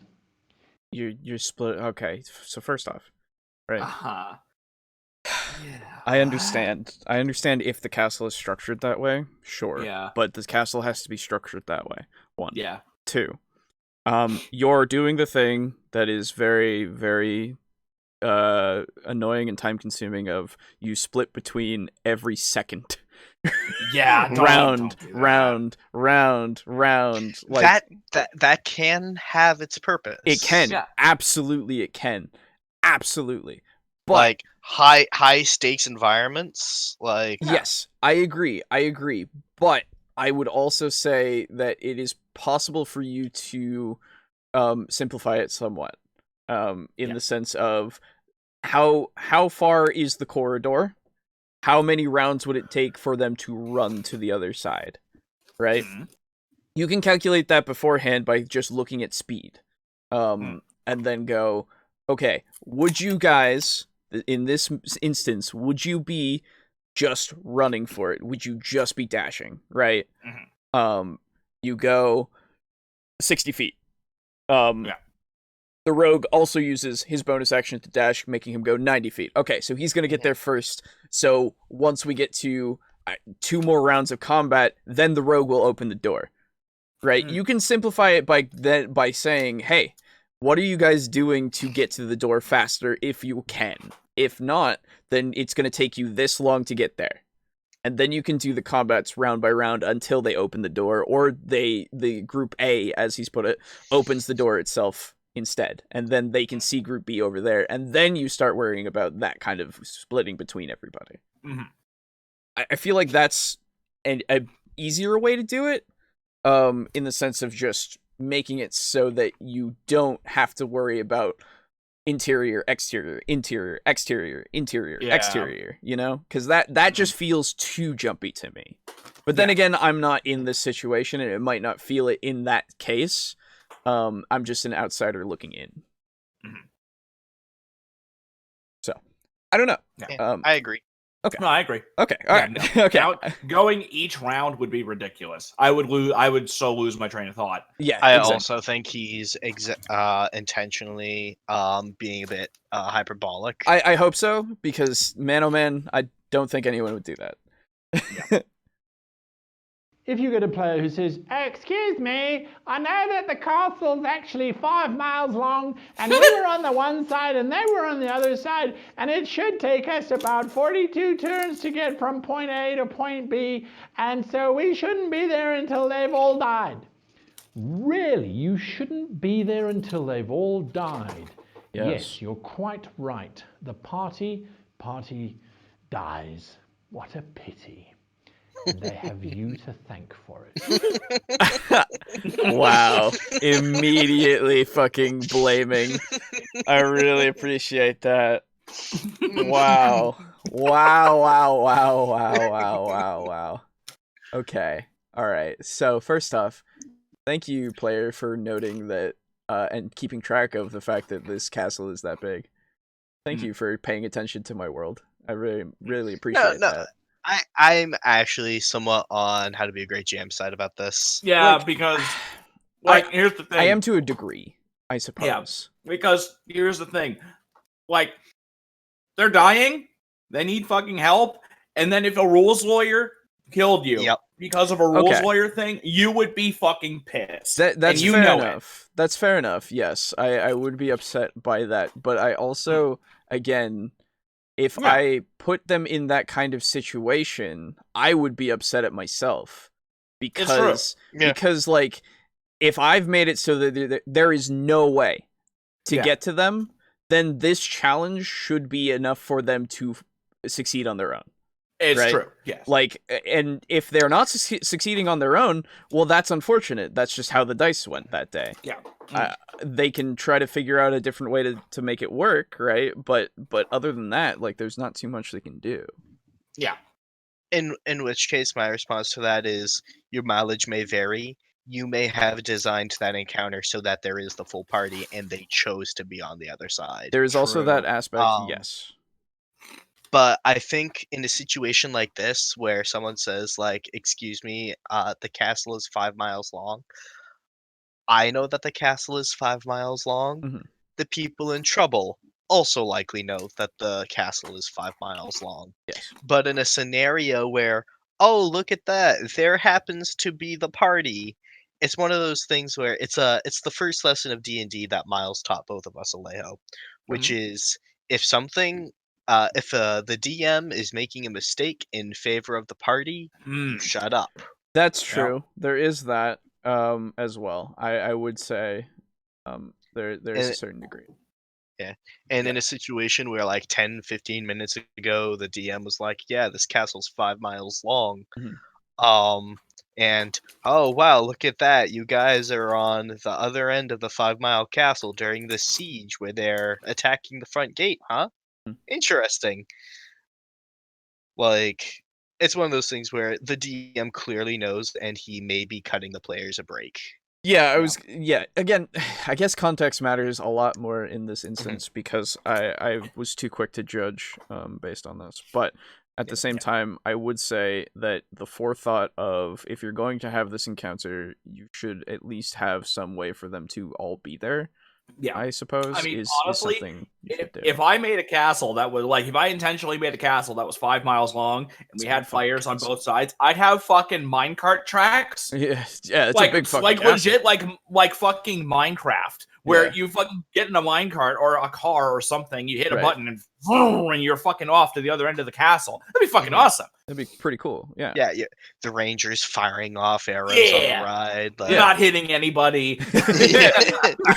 Well, they're hitting people, but it's about 50-50 of allies and enemies. Yeah. And again, this is why I say if you're gonna do this kind of thing, then have a way for it to, I guess, to have a contingency plan for them to get there.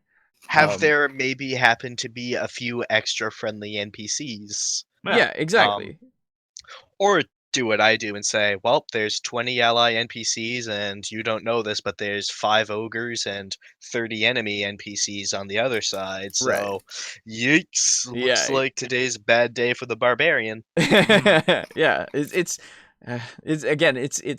definitely something you have to call in the moment. Because if they split up, then I guess you're gonna have to worry about that a little bit and like just kind of make it known that like, oh, this was meant for all of you. Fuck. Yeah. In that instance, and then they'll go, oh fuck. Yeah. Then they'll know it's their fault. I want to be over there, and then you're like, you're there. Yeah. Like, oh, look at that. Yeah, exactly. It's like again, it's. I know we stress like a little bit of consistency and stuff, but there are some instances where I mean you are the DM. You can be generous if you want to. I know I have done it a lot of times of like, and I've literally said it out loud. I'm just gonna like, I'm gonna be generous and just give you this. Yeah. Sometimes consistency has to get the shaft in favor of the story. Exactly. Being good and fun.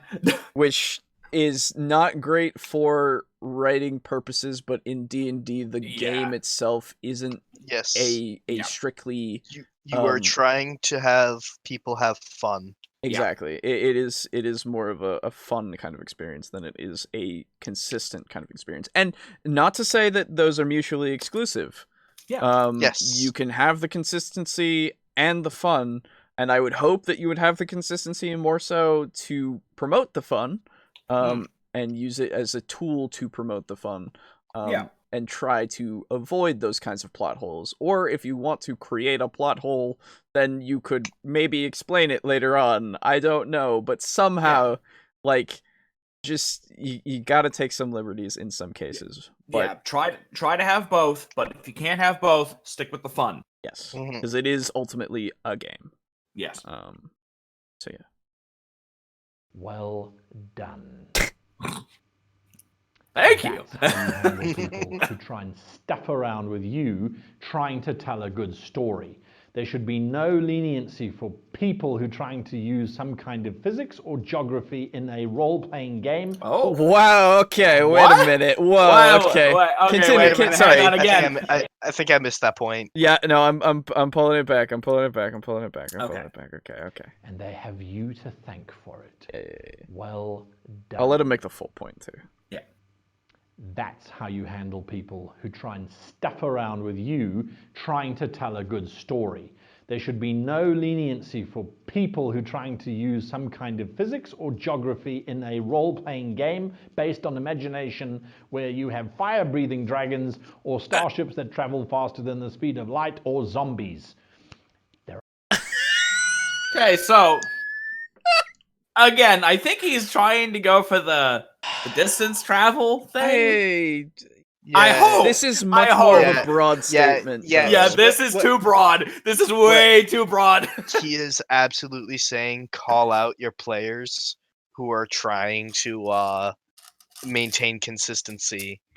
Call them out for the fools that they are. I do not agree at all. I really don't. I can understand. No, this is really fucking stupid. I can understand if you have a situation that doesn't make sense for a reason, right? Like you're in some kind of temporal kind of thing where it's like, oh, the physics are wonky and shit, and they go, physics wouldn't be that way, and you'd be like, well, they are right now. So unfortunately, fuck you. Unfortunately, you're gonna have to deal with them right now.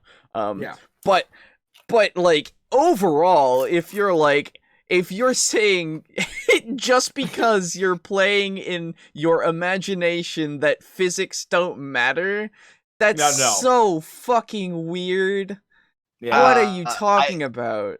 I have two responses to that. The first is this has big energy of the people who are like, oh, it doesn't matter if Star Wars is written well. It's a movie about space wizards for children. Exactly. Yeah, that's what I was thinking too. This is that. Yes. It doesn't matter if plots or themes or writing is consistent. It's imagination. It's for kids. It's stupid. To which my response to that argument, aside from good writing should be good, is always having consistent physics and things that work akin to how they are in real life is the very thing that draws attention to how fantastical magic is. Yes, exactly. Because if you have physics just be wonky because it's wonky, deal with it, then the fact that your wizard can send something flying at 50 kilometers an hour is so much less cool. Yeah. Not to mention... Oh, sorry. Oh, I was just going to summarize and say grounding your setting in even like low magic environments or environments at least, and settings where physics makes sense not only helps your players in order to communally reach make sure like that everyone's on the same page. They're all communally there, like, oh yes, 5 feet is 5 feet. We can all communally agree that this is how this works. It not only aids with that, but also makes what magic there is so much more special. Damn it, you just reminded me of something. I okay, so what I was gonna say, I have two things to say now. Oh, fuck shit. I know. So go on. Taking it out of a writing standpoint, the rule books have rules for like drowning and fall damage and all kinds of real world shit. You can't lift this much weight. If you fall from this high, you're gonna fucking die. If you drown, you're fucking drowning. Physics needs to be a thing. Physics and geography need to be a thing because, again, like it highlights. If you highlight the real, it allows you to highlight the fantastical, just like Aiden was saying. And then, fucking Christ, the thing that I was gonna say again, I completely forgot about this. I hate you for making me remember this shit. You're welcome. There was a while back, I was talking, this wasn't in a podcast or in a video or whatever. Me and Brogan were hanging out, and I was just talking about our first episode on Stranger Things and how we all fucking hated how Demogorgon looked. Yes. And he was like, oh, but it's fine. It's their world. And oh, for fuck's sake. The toy I was fucking messing with just broke and it just splattered Orbeez all over the place. Oh, no. Nice. It was like a little squishy rubber ball just with Orbeez. It was just, damn it. You're going to be finding those 5 years from now. Exactly. I know. Unless I get them all up before they dry. God damn it. Anyway. Yes. So I was talking with Brogan. And he's like, oh, Demogorgon, that's just how it looks in their world. I don't have a problem with it. And I was going into like how it looks even on the miniature. I know. And I was going into like, it's not supposed to look like that, man. They're spreading misinformation. It doesn't matter. That's how their world is. And I'm like, oh. And then I just go, so I know. Go on. And then I go like, okay, well, let me ask you this: what does an orc look like to you? And he's like, oh, it doesn't have to be green. It could be blue. It could be brown. And I'm like, yes, it can be blue or brown or gray or whatever.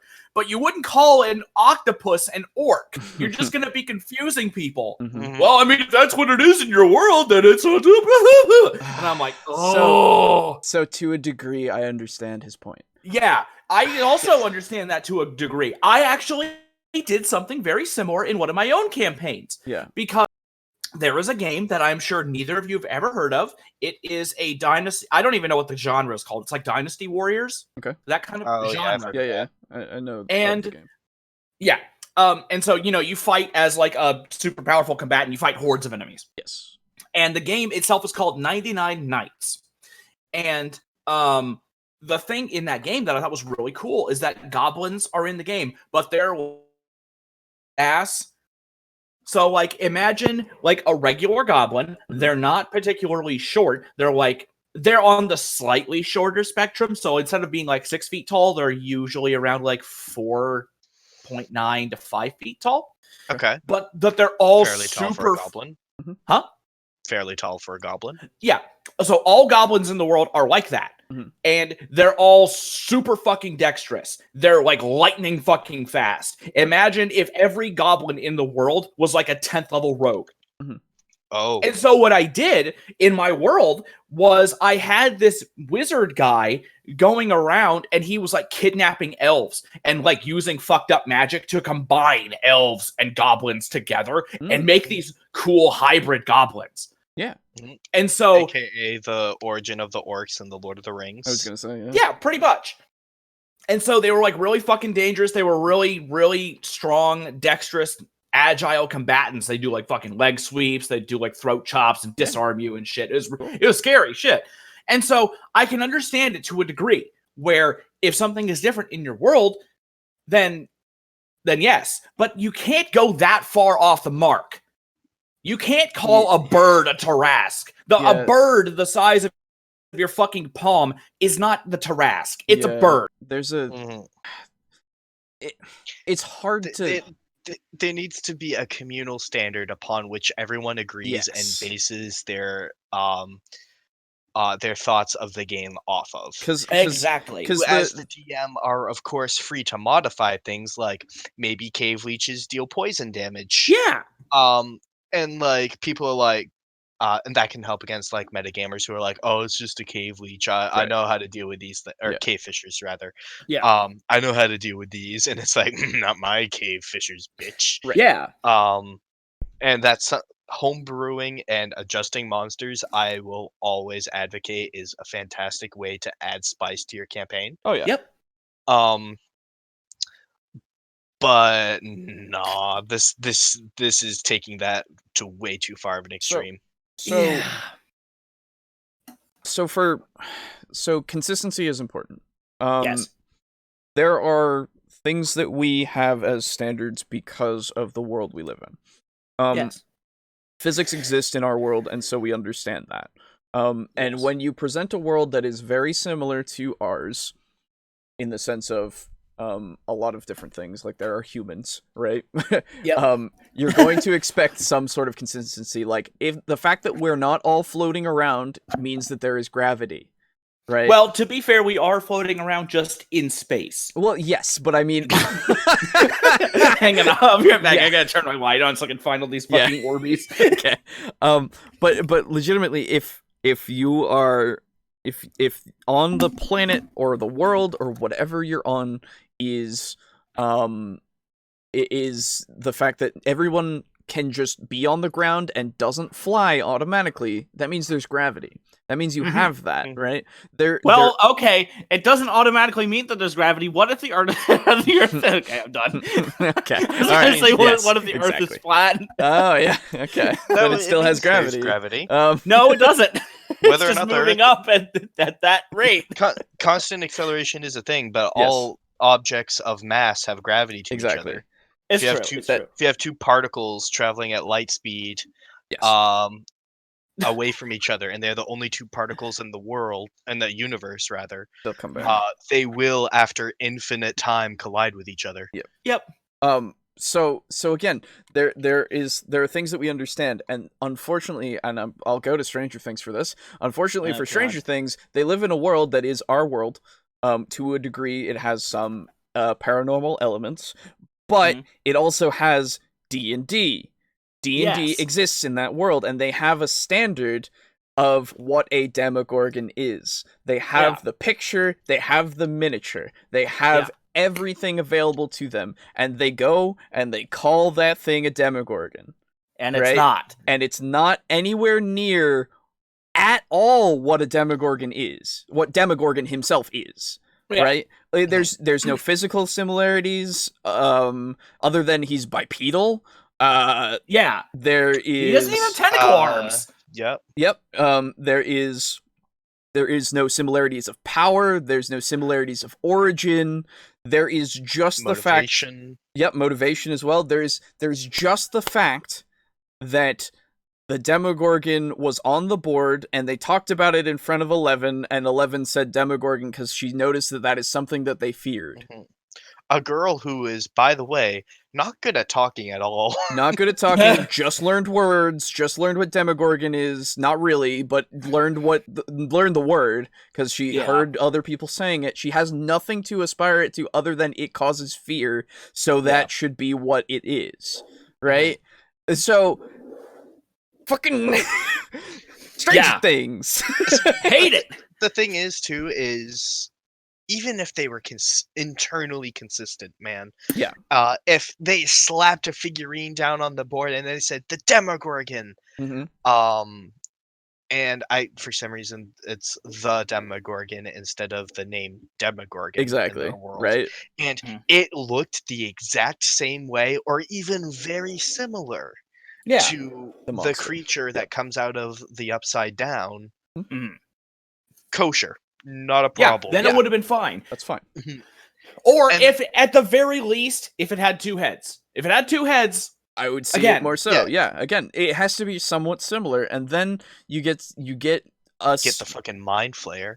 Fuck off. They again, it's one of those things of like, I exist outside of this universe, and I have my references, and as long as they are consistent in their universe with those references, as long as it is that universe and it's consistent, sure. Yes. But in the fact that they also have all of this information they blatantly ignore, they just say it's a Demogorgon because that's what 11 said. That's it. It's like, okay, but you have these things of references though. Like, and I'm over here going and looking at it and going, I could pull a book over there, or I could look on the internet and go, that's what Demogorgon looks like. Why are you calling it Demogorgon? It's just because you have that and you want to bring that kind of factor in for your show. Okay, so you've taken me out of the show. Yeah. What it reeks of is, instead of coming off as trying to popularize D&D, it comes off as they only want to highlight that these kids are fucking losers. Yes. And so what they do is they take a few D&D buzzwords and condescendingly sprinkle them in so that fucking normies can't tell the difference. Exactly. But anyone who knows what D&D is like, what the fuck? That's not how any of this works. What the hell is going on? It's like if you are even touchingly familiar with any field of science and watching The Big Bang Theory. Yeah, I've heard. And people are like, it's so funny. You remind me of Sheldon. And I'm like, you motherfucker, that's not how that molecule is. Why does that carbon have 7 bonds? That's not how any of this fucking works. They even hire fucking people to write for that show that are supposedly experts, quote unquote, or at least scientists, quote unquote. I will give them this. From what I've seen of most of their physics on the board, their physics never gets above simple kinematics. And their chemistry is usually physically possible. Well, It's better than nothing. It's still a garbage molecule that would never naturally occur. Okay. But I'm like, at least that nitrogen's only bonded to 3 hydrogens. I don't know why that hydrogen's bonded to 2 things, but hey, whatever. And just like bringing it back around, if you're in D&D, you're playing D&D, and they introduce you to a world, you automatically have assumptions of there's gravity, there is some sort of life supporting solar thing, right? There are these basic photosynthesis. Like there are People trees, are there are probably people. biological humans. Exactly. Yeah. There are all of these kinds of things that you assume, and unless you're told otherwise, you continue with that assumption to such a degree. And then when you get to the 5 Mile Castle, right? Then you have, or even anything like in a town, just a regular town, you go, okay, so how big is the town? Oh, the town's about, I don't know, 10 miles across. Okay, neat. So then if I want to go a mile away from the tavern and my friend wants to go 2 miles away from the tavern in the other direction, then logically... What time will they meet? Logically I can assume that I will get back to the tavern first, and they will get back to the tavern after me. But what if they're Tabaxi and they double dash? But what if then you have more things in the realm, right? But that is going to such a degree of like, I don't care enough to really, unless it's important, I don't care enough to say, okay, so you wait there for an hour and then your friend comes back, right? Like you can meet up. I'll just say you meet up at the tavern when you meet up at the tavern, and it's about, I don't know, noon now. How about that? Right? And I would take into account, like, it takes like an hour to go a mile if you're just walking, sure. Not an hour, sorry, 20 minutes. Yeah, so, I was gonna say way less than 20 minutes, yes, 20 minutes. Takes me an hour, you fuck. Why are you assuming that people are walking, Alejo? You're right, but that's the thing. Inclusive of you. I can... What if they're in a wheelchair? Steam-powered wheelchair. That actually sounds like a good band name. Yeah, it does. But again, there are things that you assume, and unless they're proven otherwise, and if they are proven otherwise, then you have that standard. And then if it's continuously proven different, then you're like, well, what's the point? Why don't I just appear over there? Yeah. Because then that shit starts to happen where it's like where the physics start not mattering. Yes. Hey, and then you start losing people. Yes. How again did you like acquire this? I don't know, like this ability to know time and distance, because like not everyone has that. It's because of my players actually. They were thinking about, because they're smarter than me. Wow, that's really interesting, Alejo.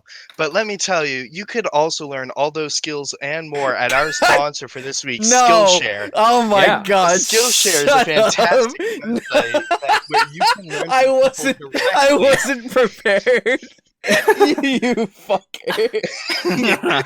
Good way to sneak it in. Use promo code TableTalk to get your first 3 weeks that's of not a thing. Skillshare free. Oh my god. Fucking, if you want to sponsor a Skillshare, our email is open. I considered just like cutting you off when you were like, oh, it was my players. Yeah, I know. I was like, nah. I know. But legitimately, it's also like something you can Google if you really want to, like, there's so much that you can just keep consistent, and it's still fun. Consistency doesn't mean anti-fun. You know, being able to have physics doesn't mean you don't have fun. Like, just, like, in certain situations, you can ignore them, yes, but honestly, if you're not allowing your players to go... Like, my players all the time are like, well, okay, so if I go this way, how far is that? That's like a mile? Okay, that'd take me about 20 minutes. I'd be like, yeah, okay, so you have 20 minutes until he arrives. What are you doing, right? Like, quite literally, it helps with keeping track. It helps with the pace, the flow. It really just... It can't hurt unless you're being such a dick about it. I don't know. How to be a great GM. You've made me go on a rant. Again. I love it when we watch How to Be a Great GM. Again, he's had good points in the beginning.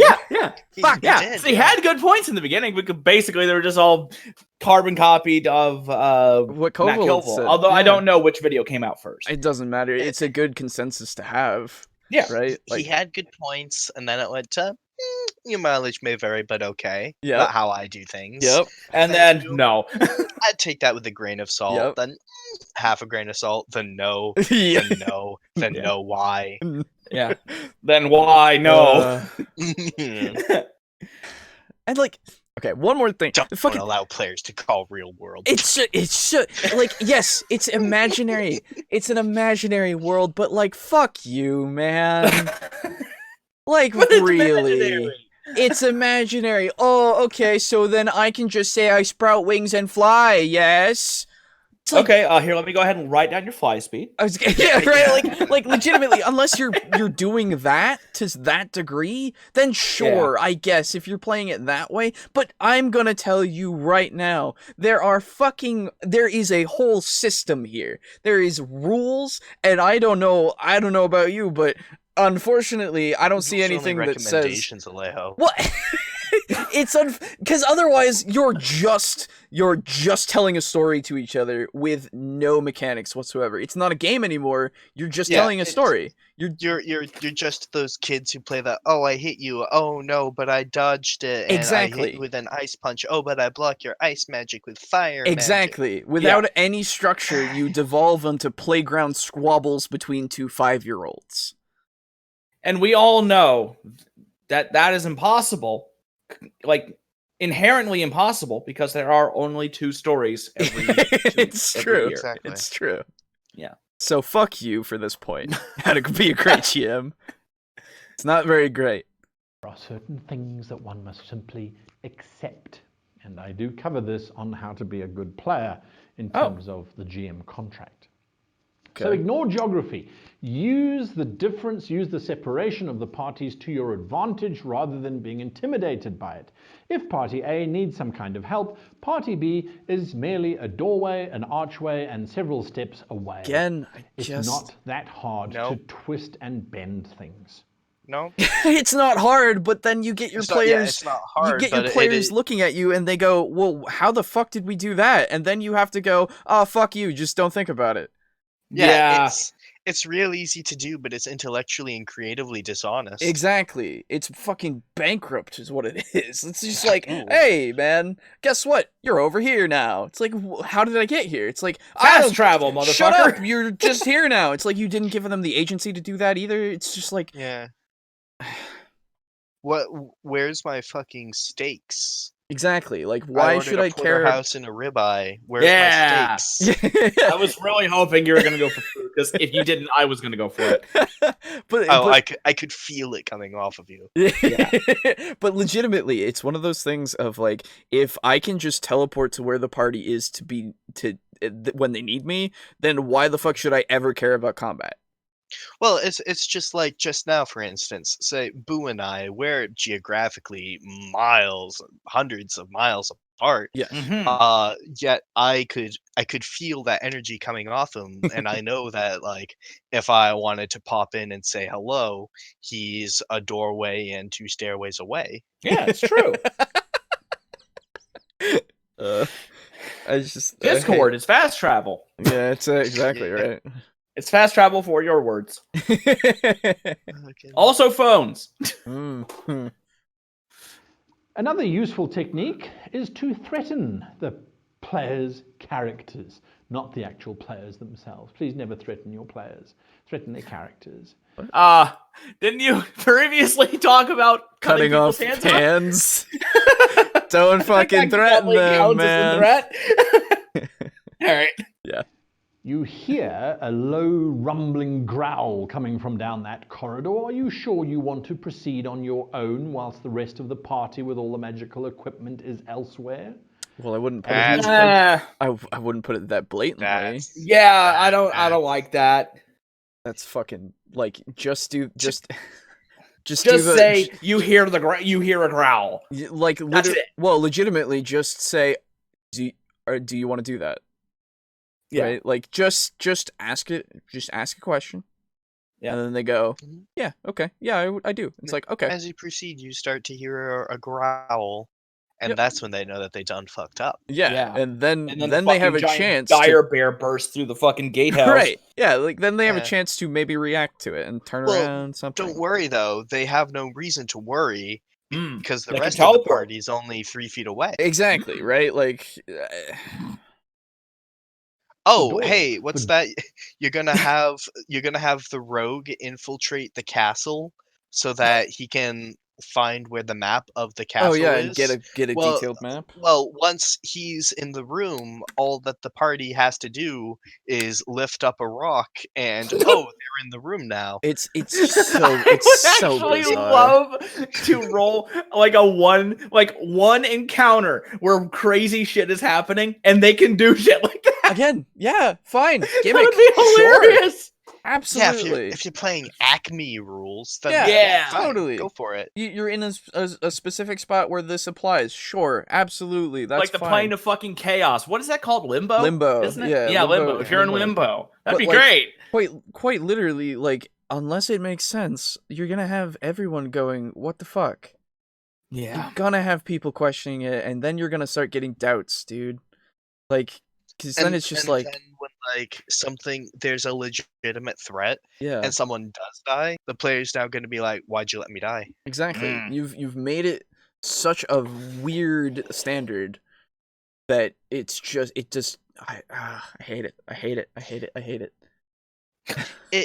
It takes me back to there's a certain content creator I know who said that he tried to play D&D and that he was really bad at it because he didn't understand the whole communal storytelling thing. Oh. And what he did was he would like talk to a person and get that person to like hate him or whatever, and he'd be like, "Oh, whatever," and then like he would just leave the library, and people are like, "Dude, we needed him to like get a quest," and he's like, "Just have him like you again, whatever. It's just group storytelling. The story can be that he now likes us." What? Yeah, it was Okay. this dude is filled with his own fucking mind goblins. It's fucking Uh-huh. bizarre. Alejo, I think you know the person I'm talking about. And yeah, he's like, because he's like, if it's communal storytelling, then we can just tell the story as they happen to be there. And people are like, no, because you need to have internal consistency. Mhm. You need it to be a world space. He's like, yeah, but why can't it just be a world where that's how this works now? And people are like, well, It no, doesn't make because any sense.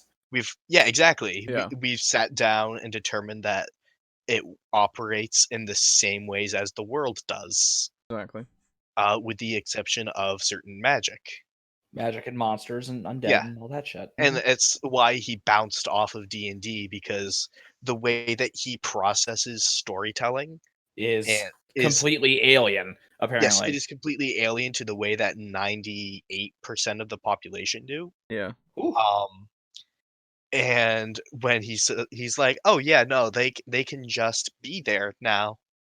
That really reminds me of that same approach. And Yeah. boy, oh boy, like that was a conversation I listened to, and I was like getting anxious. Growling gets louder. It's like Make a eating nature Pocky the check. wrong way. Hey, man, dude, chocolatey finish. Mwah. No, you can't start from the fucking handle. Fuck off. I hate it. You don't pay for my Pocky. I'll eat it however the hell I want. Oh, I hate it. Ooh. Oh, dude, I'm gonna buy some Pocky like whenever I happen to not be in the house because I'm staying quarantined. Yeah, exactly. I will call you just sometime in the mid-afternoon and be like, "Hey, boo," and you'll hear me crunching, and I'll be know like, that it is Pocky that I am eating the wrong way. oh. And then you'll fucking take a picture of it and you'll send it on Discord, and it'll just be a stick of chocolate with no handle at the end. I hate it. And you'll see my greasy chocolate-covered fingers. Oh, I hate that. Oh, I hate holding that. the chocolate end. Oh my god. I hate it. It's getting worse. I know. It was already horrible. It's becoming a Meat Canyon video. Yeah. That reminds me of you remember? Oh, did I ever show you? Never mind. I'll show you later. Okay. Oh, you realize that's a growl from something that's about 12 foot in size and is definitely a predator. You really want to go through that door on okay. your own. Okay. As you start to push the door open, the stench of death washes over you. You can see corpses lying everywhere, dressed in full armor. If my Yet the DM did this to me, creature I would seems say, elusive. keep saying yes, I go in. Yeah, Right? exactly. Me Like, too. I I go in understand. because I want to see how many That reminds me times of the, you'll warn me before I Yeah. actually die. Yeah, it reminds me of the spittoons in West of Loathing, where you go into like the saloons in West of Loathing, Mhm. and there's always a spittoon in there, Mhm. and it goes on like there's like 5 fucking paragraphs of text describing how fucking disgusting this shit is. It's like, do you want to reach in? It's like, yeah, sure. And then another 3 paragraphs, and then it's like, you want to reach in? Yes. And then another 2. Yeah. And then you finally do it and you get an item. It's like, are you fucking happy now, you disgusting fuck? Yeah, exactly. It's great. Growling and warning you not to approach. Mhm. You still I want open to the door. approach. Good. You Yeah. open the door. I I fucking kick kicked open that- the door. Yeah, I kicked that shit in. Yeah, exactly. It's just like, I get it. There's something bad behind it. My character's already just fucking let me die. Let me- Oh my god. Like I agree. A slight warning is fine. Yeah, Yes. But going to this degree is way But too if you much. keep just laying it on thick, you're gonna get spiteful pricks like us, dude. Yeah. Yeah. Where it's like, oh, you really don't want me to go this way, huh? Yeah. Okay. Personally, as overt as I go is, say they're at a 5-mile long castle and there's a siege, and they want to split the party to investigate the library because, during the siege, the castle might catch fire, and they want to read the books before, because it can catch fire in their minds. That now means that they think it will catch fire. Yes. And because of that, they're like, oh, we need to read those books now before they catch fire. So we're going to have to split the party. And I'm sitting there and I'm going, uh-huh. Yeah, So- right. You're telling me that you want to leave your station so that you can go to the other end of the castle. The 5-mile and castle. Yes, and read a book Read in fucking 50 a library. Shades of that's Black. and read a book on the safe end of the castle while there are war drums beating on the dangerous end. And they go, yep. Yeah. And I go, okay. Yeah, exactly. Remind them of the situation, I suppose. Like Yeah. what they notice in that current moment. Mhm. And Do then it a bit condescendingly if you have Yeah. to like Kinda if shame you them a try to- little if you bit. have to. If you I have kind of look at them with like the "what the fuck are you doing?" look. Yeah, right. Look at them like how to be a great GM looks at all of us all the time. Yes. Yeah, give them the look he's giving you, the viewer, now. The sort of Yeah. it's Shame them the way you would train them the way you would train a dog. yes. no, but legitimately, like if they forgot, then Yeah. I absolutely just tell them, are you sure you like, because there You sure you want to go? are war drums like right over Beating there, like right now. beating right now, and they go, oh fuck, that's right, okay. It's like, oh, we're in a siege, right? I Right. forgot about that. Yeah. It's like, how did you forget? Okay, all right, we're back. have no I fucking suppose. I've been describing the scene for the past 5 minutes. It's like, Yeah. where were you? It's like, I was just in my headspace, dude. I don't know. Yeah. I was thinking that, if the siege fails, then the library could catch fire. Because the library could catch fire, Yeah. that means it definitely will. Exactly. Yeah. And the And- book that I happen to know is in the I library need it. will definitely be burned. that not one rescued. specifically. And so I need to read it now. On a And it's- complete fucking side note from Yeah. all this, don't give the DM any ideas like that. Don't be like, Oh, I'm yeah. gonna go read this book because it might burn down. It's like, Suggesting negatives is always yeah, interesting. don't fucking do that. It's fun. We've had to fucking put like hours, potentially maybe minutes, into this encounter. We didn't think of that. Don't give us ideas. Oh, Because now we've thought of that, and oh boy. and Yeah. oh boy, look at those trebuchets popping in on the distance. Yeah. Oh, mm. Oh, look at weird. that. The render field just increased by like 30 feet, and you can with some something burning, and there's Like- more drums, and some flaming rocks. It's like, oh, and they're what's going that? Oh, straight rolled- into the oh. library, you say? Wow. Oh. And you hear a crash of stained glass from 5 miles away.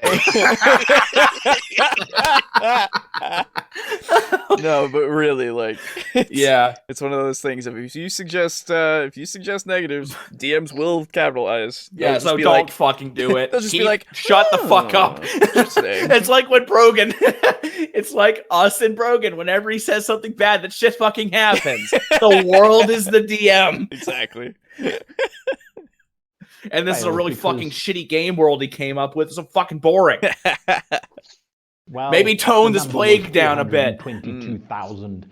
You die horribly and alone. Your party will find your scorched, burnt corpse later, and I hope that they simply use it for kindling in their campfire. Jesus.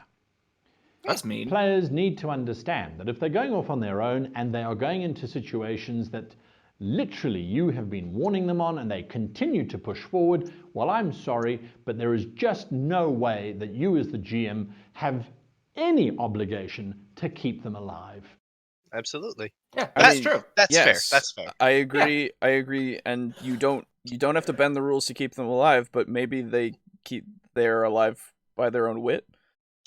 Like, Yeah. True. there's a possibility that they know what they're doing. Maybe they roll really well against the creature. Yeah. Yeah. I don't know. Maybe the creature nat ones like consistently through the battle. Exactly. Yeah. Like you don't know. Like It's true. have the battle, see how the dice I was roll. gonna say, I immediately judging people just due to their actions before anything has been resolved is very strange. Yeah. Mm. Like, Keep why are them that you list. even letting them play Exactly. a D&D game at that point? Yeah. You know how everything is apparently going to go now. Yeah. Ugh. Listen, this is a collective game. If you wanted to play a solo game, that's fine, and that's a different video. In a party game, part of that contract is that you need to work together. There is no single hero here, I agree. and you need to reinforce that from time to time. Suppose. So, That's fine. if we look at the benefits of the party splitting up, it allows you to tell a more dramatic story by having those cliffhangers. It allows you to make the party feel as if they won by making their dice rolls become part of the initiative order or the sequence of it. No, not that. yeah. I That was the gonna one say, that we thought was that no. you don't need would- the skill check thing. You really don't. Yeah. Would not one ostensibly assume that by telling a more dramatic story with cliffhangers, that there is an element of danger that the party who is split is walking into? Exactly. And What skill would- checks though?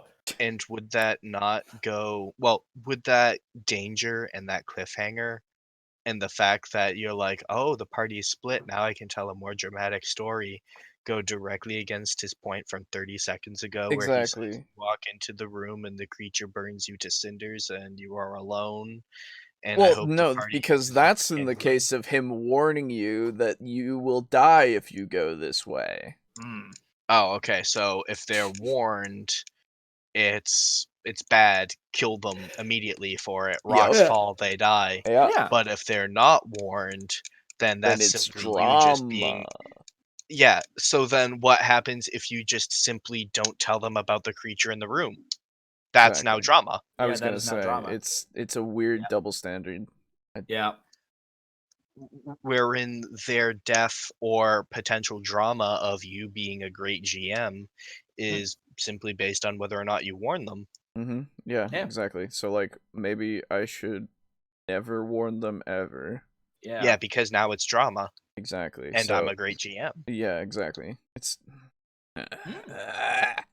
Events in the round or whatever system you might be using. It allows you to create tension, and it allows you to have characters have these heroic moments where they burst in at just the last moment to save their companions. Wait, It what? really becomes a great tool, and when players split up, I look at it as an opportunity of, aha, now we can bring them together as they have never been brought together before, because we can allow the one group to save the other group. And if that requires you to orchestrate a certain amount of really hard enemies for the one group to face, who perhaps always have the limelight, and the other group now can come in and save the day, well, that's even better. And then what's preventing you from saying, oh, well, they're only 30 feet away, but I'm going to intentionally make them this distance away so that they only arrive at this round. Exactly. You're really taking a bet on how the next few rounds are going to go.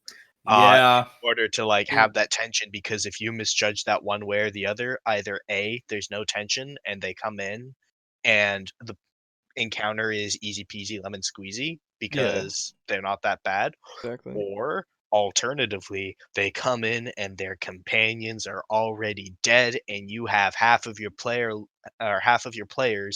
looking at you like you're a dumbass. Like the only way That that this our deaths are your fault. the only way Yeah. that this works is if you've predetermined how everything is going to go. And Yes. that's not how D&D works. Yeah, if you're super fudging the combat, Yeah. so like, oh, I'll make sure that the monster does 48 points of damage to this person, so he's at 10 HP. He'll do 36 points of damage to this person, so she's at 12. Like, I understand the sentiment, but man, oh man, I don't understand how you could do it this way. Because what Without you're... fudging things. Yeah, exactly. What you're presenting here is such a, like you said, such a gamble on good dice rolls or bad dice rolls that you have no control over unless you quite literally are doing something that you hate and cheating. Yeah. So you should probably cut And your own those don't look fucking like- hands off. Those don't look like prosthetics to me. No, they don't. So what are you doing, man? They're Velcro arms. Okay. You can just rip them off. Simply allows everybody to feel as if they are contributing towards this remarkable role-playing group that has been put together. I hope this has been helpful in a little way on how to handle it when your party first splits half. up, The first to relish third, it, I should to say. enjoy it, and to It's all right. use it to your best. But yeah, the rest of it was pretty shit. Yeah, I was gonna say, okay. So again, like he started off with points that seemed rather easy to make. Yeah. Yeah. And we've seen before, so Yes. but after that the crazy set in. Yeah. But at least it was very entertaining to listen to. Yeah. For me. I don't It know. was something. It was something to listen to, I'll tell you that much. Yeah. Sorry, but you're a diabetic, Gary. Oh man. God damn it, I hate that my fucking squishy ball fucking exploded. What? I just, man, oh man, that's the second video from him that we've watched, and man, oh man, it had such promise. Yep. It feels much like magic in reality. The failures of this feel so much more accented in the fact that he started off this video in reality. Mm. And, like, he was good, and then like it got a bit more insane as time went on. Exactly. Yeah. You tried, man. You tried. And you did it for a little bit. How many points did he make? 8? I 8 or think 9? so. 8 or 9. Huh? So yeah. He made like 8 or 9. I'll give him a 3 out of 8. Yeah. Fair enough. So It was. That's better than the 0 from I will leave the dice. round up from a 37.5 to a 38. Yay! Yeah. Marked improvement. Oh my god, this fucking guy. All right. So are we thinking we want to do a third or? Like that took us to. Yeah, I'm also that took us feeling. to 12. That's like 4 hours. I'm also just feeling it now. Like it's just like, man, oh man, you fucking nope. That's fine. Okay, well then. Damn, I had so much hope for that one too. I did too. Yeah. The title made me. He started off really well. I know, and the title made me a little apprehensive for a second. right? Because it was like it's not even relevant to like I get it. It like is your group trying to die? Eye-catching. Yeah, it's eye catching. That's what it is. But it's that's the point. It's not. It's more clickbaity than unfortunately the actual video. Hey man, great GM's got to eat too. Hey man, I'm sure he looks like. Never mind. Well, okay. I think we all get one because I usually comment on how people look. I know. I commented on how I hated Matthew Colville's fucking beard and hair. I know. That's fine. So- I'm good. Wrong in that. Yeah, I'm good. The Chad Colville. Anyway, let's go over some final thoughts then, boys. Yes. What are you thinking? Don't split the party because nothing good ever comes of it. And it makes me have to do more work. So fuck you. You're staying together. You saw what happened to Brogan. He got his fucking... he nearly died. His ass beat. It's true. Oh, man.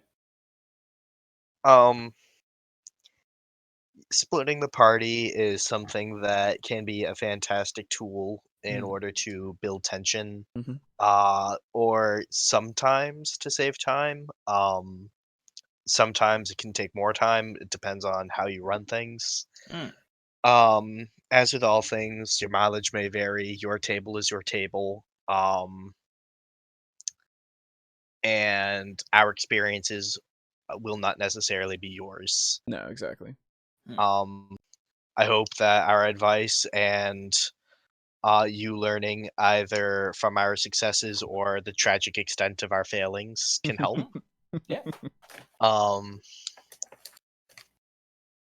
But like, read your player's handbook. In general, if you're a player, don't split the party.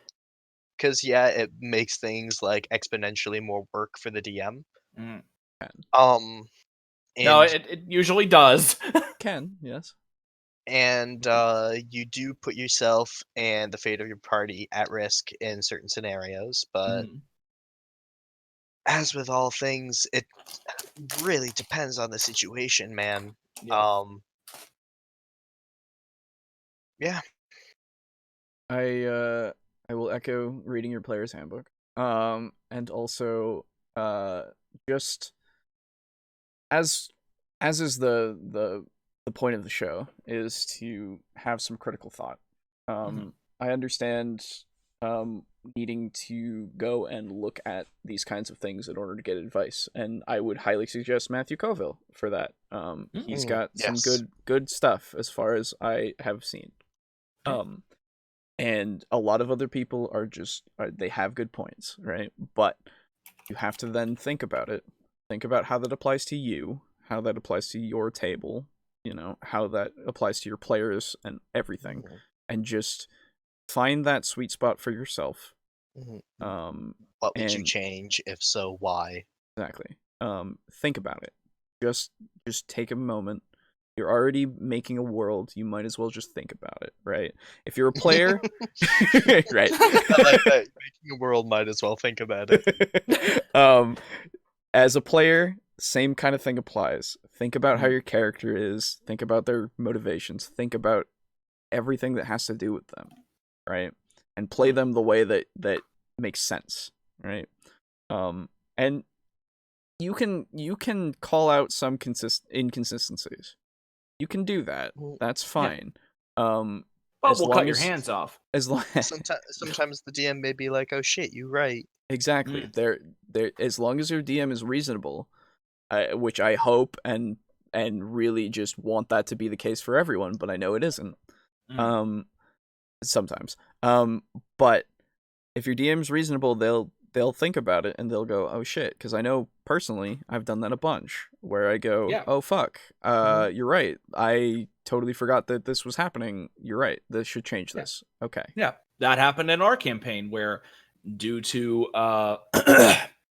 me mishearing someone, events happened and they explained that I had misheard them, and I was like, "Oh shit, that's what you said." Okay, rewinding time. Exactly. And then the situation went off without a hitch because it was supposed to have, and I did not realize that. So Again, as with all things, critical thought. Yes. And just like, man, oh man. Man, oh man. Yep. The standards that you hold, I hope are consistent. Yes.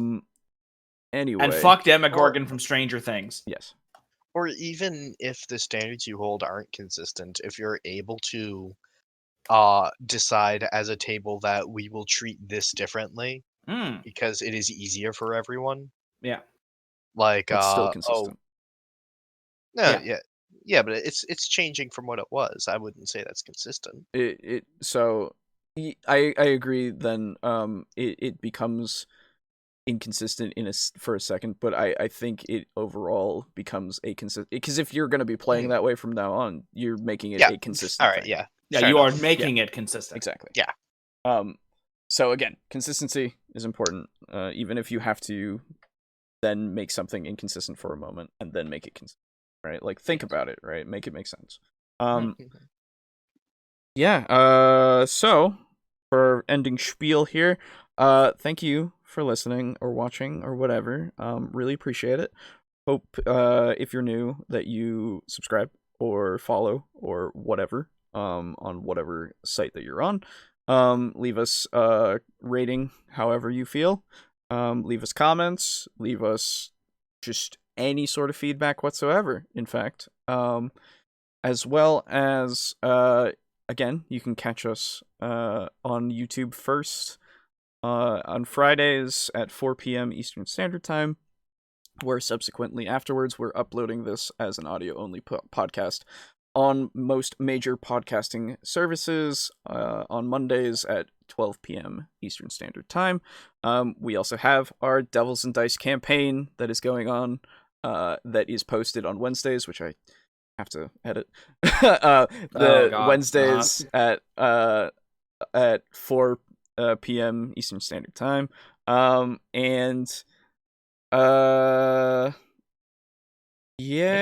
think oh, sorry. No, there's also, remember, you can follow our Twitter at TableTalk D or Danded if you really want. I've tried to get in contact with somebody who has the TableTalk D&D, but they don't respond, so that's cool. Probably because they forgot about that account and just can't see it anymore. I tried finding us on Spotify, and good lord, there's a lot of Table Talk podcasts. Yeah. I did not know that. Yeah, there's a lot of things that use it, unfortunately, but they don't use our specific Table Talk discussion and discourse. So please, if you're looking for that in whatever medium you're on, use that.